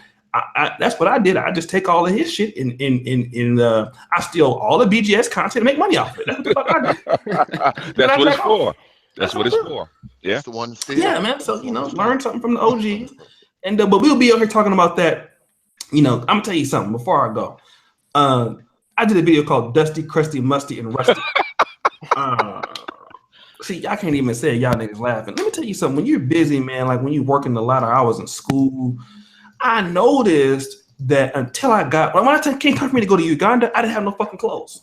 Because I can come in here and do videos, Dusty, Rusty, Musty, and Crusty, and y'all don't give a fuck. As long as the shit funny, you're gonna watch it. You don't really come on here to look at me to see if I'm dressed up. You're like, that's an ugly motherfucker, but he's funny. I'm gonna watch his ass, right? Okay, the problem is when you get ready to travel or go someplace because you're so busy doing whatever you're doing. I know I didn't have no fucking clothes, hardly. I had to buy a whole new wardrobe just because I had just stopped buying clothes. I was studying all the damn time. I was doing videos all the goddamn time. So this brother is going to help you busy brothers out there who, you know, maybe want to add a shirt, a collar shirt every 2 weeks, according to your budget, where you can get, you know, good colognes at, all type of stuff. All this is a budget show. We know most of you niggas don't have a lot of money. I don't either. And plus, some of y'all be tricking on bitches at McDonald's and shit, buying bitches hot sauce and taking bitches' kids out to eat. You know how you niggas be doing. Yeah. Acting like you don't be doing. But tonight we're gonna do that 8 p.m. Pacific Standard Time, 5 Eastern Time. So we're gonna come in here, hook you Negroes up with a new look. Okay, so you don't be dusty, crusty, and rusty and musty like me. Okay, you know, and then we're gonna come back on Sunday. Oh shit, Friday, right? The big Earth flat talk that we're gonna do with the who want to get on that flat Earth shit? Angry Man, you want to get on that? Because I don't know nothing about that, but yeah, I'll get on. I'll get on that because there's a misconception about that, and I see why everybody is like, you know, against each other on it because they don't understand what they really mean by that. Okay, because we're gonna have Brother Sanchez on here because I'm gonna be listening like a motherfucker. I can't debate. She's just talking about I don't know what the fuck I will lose, so I'll just stay out of that shit. So Flat Earth Friday, Sunday we got my man Eric. Okay, Saturday I think I'm gonna just jack off time, unless Mr. Black want to do something. But Saturday I gotta have at least one day a week for my porn. My wrists need it. So, anyways, everybody, shout out to channel, man. I'm about to get up out of here. It's hot as hell. Let's see. Angry Man, shout out to channel, fan. Let everybody know who you are already, but shit, you know, in case somebody don't. Yeah, man, y'all check me out on the Angry Man channel. I'll be having live streams like just about every evening. Sometimes I do morning joints. You also can check me out on social media at Angry Man Channel. At Angry Man Channel. And on Snapchat it's _Angry Man. Okay, BGS, go ahead and let them know, player. Oh well, yeah. Everybody knows me as BGS Idmore. I also have a MGTOW channel called Black Gnostic Speaks. You can check me out on YouTube. I don't have. I do have a Blogspot channel. I just haven't put it up, and I got a Twitter. I haven't started populating that yet, but check me out at my main channel, BGS Idmore. Got about 400 videos there and a variety of stuff. And like they say, it's you're gonna learn something if you come to me. You're gonna learn something. I learned a lot. That's what I'm saying. I done stole all of your shit and made a lot of money off it. Thank you. Appreciate you. Mr. Black, man, go ahead and let them know what's going on, player. Unmute yourself, Mr. Black. Do the wireless. Yeah, unmute yourself, player. Do the wireless. He got his ass too, man. And pay your bill. We gonna come back. Wake the hell up. What's going on, man? Let them know where you. What's going on, bro? Yeah, Wake the Hell Up 7 is WTHE LLUP7, and then I also have another channel. I'll do my Google Hangouts. It's What's Up WASUP. Man, I need to come over there, man. We got to do a weekly show so I could just cuss out all the people over there, man. I'm just gonna go because you don't not me, man. So we gonna fuck your shit up. But shout out to Wake the Hell Up, man. He been following me since I had like 400-500 subscribers, so we've been cool since then. He actually is the person who told me to turn on my Google AdSense on, so hey, he's the reason why I get some money now. All right, appreciate him. And let's see who we got left, man. Eric, go ahead and shout the shit out, play up. All right, all my social media is Estan247, ESTAN 247. That's on every single social media platform. Yeah, Eric Stanley. Thanks for joining today, guys. Thanks for supporting O'Shea, all the young brothers up here too. This is what needs to be done. In your free time, talk about these issues, how we can be better. Yeah, we're trying to change the game, man. Listen, thank you for coming on, bro. I really been inspired by your stuff. Now you know what I'm gonna do. I'm gonna try to act like I'm playing the guitar tonight, and then something I can't do it. Niggas, when you see a new edition movie, get a recorder. Few weeks. Sorry, I'm that kind of shit. Going back to YouTube videos. Fuck, nigga. Fuck. Yeah. Oh, yeah, the old brothers digging in their pockets playing Sanford and Son, though. Oh, shout out to my man Open Mind, bro. You know, TJ_12,000. Yeah, that's my man right there, man. He will tell you, bro. He was an admin in my old Planet O'Shea Facebook group before I even been on YouTube, man. We used to have some crazy blog talk radio shows. Once again, Eric Stanley, Estan247. We used to have 50 callers in the show before the show even started. That was crazy back in the day. So we're going to try to bring that back in the day. Shows my man Open Mind, man. He's a smart dude. Got to get him on here. It's my man. Once again, you guys subscribe to him. Open Mind, OPENMYND. one of my great people right there. Me, always been supporting me before I even came on YouTube, man. So we used to have a lot of good shows on Blog Talk Radio BTR. I'm looking to get back into that game. Shout out to me, nigga. I don't know you. All right, what up, Harry Davis? You niggas. Oh, and shout out my man, Prophet of Thought series, man. You gotta let POT hit him up, player. Where can we find him? Okay. Y'all can check me out, the Prophet of Thought series on YouTube. You can also check the Prophet of Thought series on Facebook. Come down there, check me out on my YouTube channel. Just punch in TPOT or TPOTS. I actually just put 2 new videos up. One called "It's All Relative," and the other one is called "A Vagina Doesn't Think." It is a counterpart to a penis. A penis doesn't think. For those of you who follow me, you know I put one up called "A Penis Doesn't Think." I just put another one up called "A Vagina Doesn't Think." It's kind of deep. It's part of the Dark Exodus series. Those of you who know me, you know I have a couple series because it's the Prophet of Thought series. That's part of the Dark Exodus series, and you'll learn something, but it'll probably make you mad too because I talk about Africa and all that. So you gotta check that out. It's going to make you mad probably, especially if you're one of those deep Pan Africanists. You're going to be mad after you watch it, but you will get something out of it as you get your angry on. So just check me out down there, TPOT. And you know I also do a radio show on Radio Yo. I've been out of the loop for a while, y'all. Those of you who follow, I've been out of the loop for a couple weeks because my business has been crazy, but I'm back now. So look for some of my stuff. There, man. I want to yell and play some shit on there too, man. Yeah, man. You got to come on my radio show. You got to come. Ask Brother Valdez. You know my radio show is crazy. Ask Brother Valdez. He been on a couple times. It's no holds barred up on TPOT, boys. No holds barred. That's why I need to be, because I don't know nothing but cuss words. That's all I know. Yeah, man. No holds barred, brother. No holds barred. You come up there. You say what you want. You do what you want. And you know I never let my guests get disrespected. I actually fired somebody over Valdez. They disrespected Valdez and they got fired. So I love that firing. Do it. I show up to niggas from Negro Manosphere. That's what I like. Can I ask, was she a black woman? Come on, Master Teacher. You already know. and I was over there, and Brother Xavier can bear witness to this. I was over there being diplomatic as hell. I wasn't snapping out or nothing. Yes. That's the thing I say about Angry Man. He's really diplomatic when dealing with absolutely. He really is. I was surprised. Except for Jimmy. I was surprised. Because Brother Valdez is very fiery, man. He came over, with his professorial hat on, and because I have a couple girls that's with me. I got a couple team members, and I didn't like the way she dealt with him, so she was out, man. She was out that following week before the next show came. She was out. I was like, nah, I don't want this. When Jimmy comes on, man, he kind of gets a little. I see him kind of push the line on her, but I think he can take it. So nah, you know what? You know why I pick with Jimmy like that? Like I said, like if I was to show you guys a picture of my sister, Jimmy looks just like my sister. So for some reason, like them old instincts of wanting to pick with my sister just come out. So that's what that is. Okay. Well, she's supposed to be coming back too, man. That's gonna be interesting. So she might be coming back.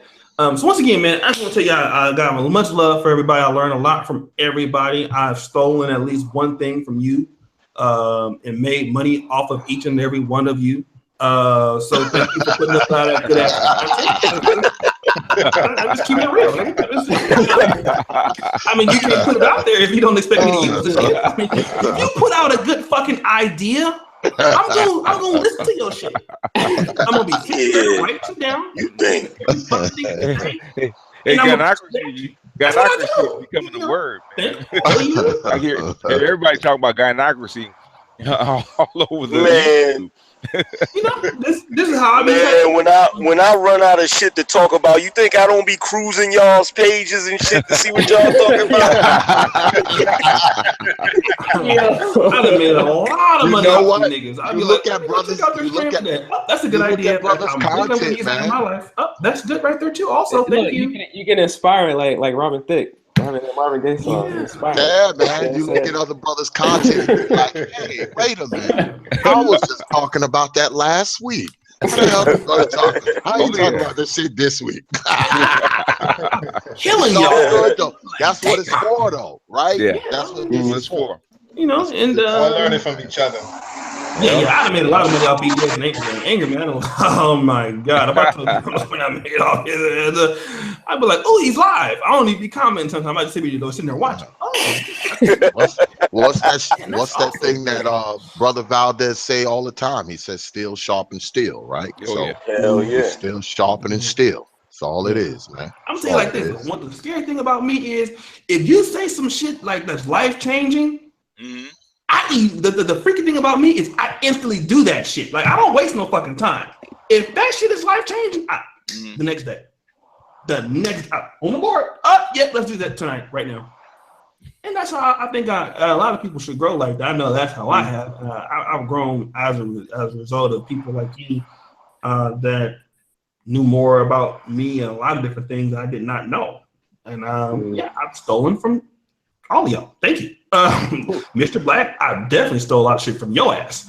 I look forward to stealing some more shit from you too. Hey, Benjamin Franklin said, "In commerce, I've stolen, but I know how to steal." Oh, shit, I must be real good. You and Thomas Dennis. Because I tell you right now, the Negro Manosphere shit was Obsidian's idea and your idea like a motherfucker. I stole it.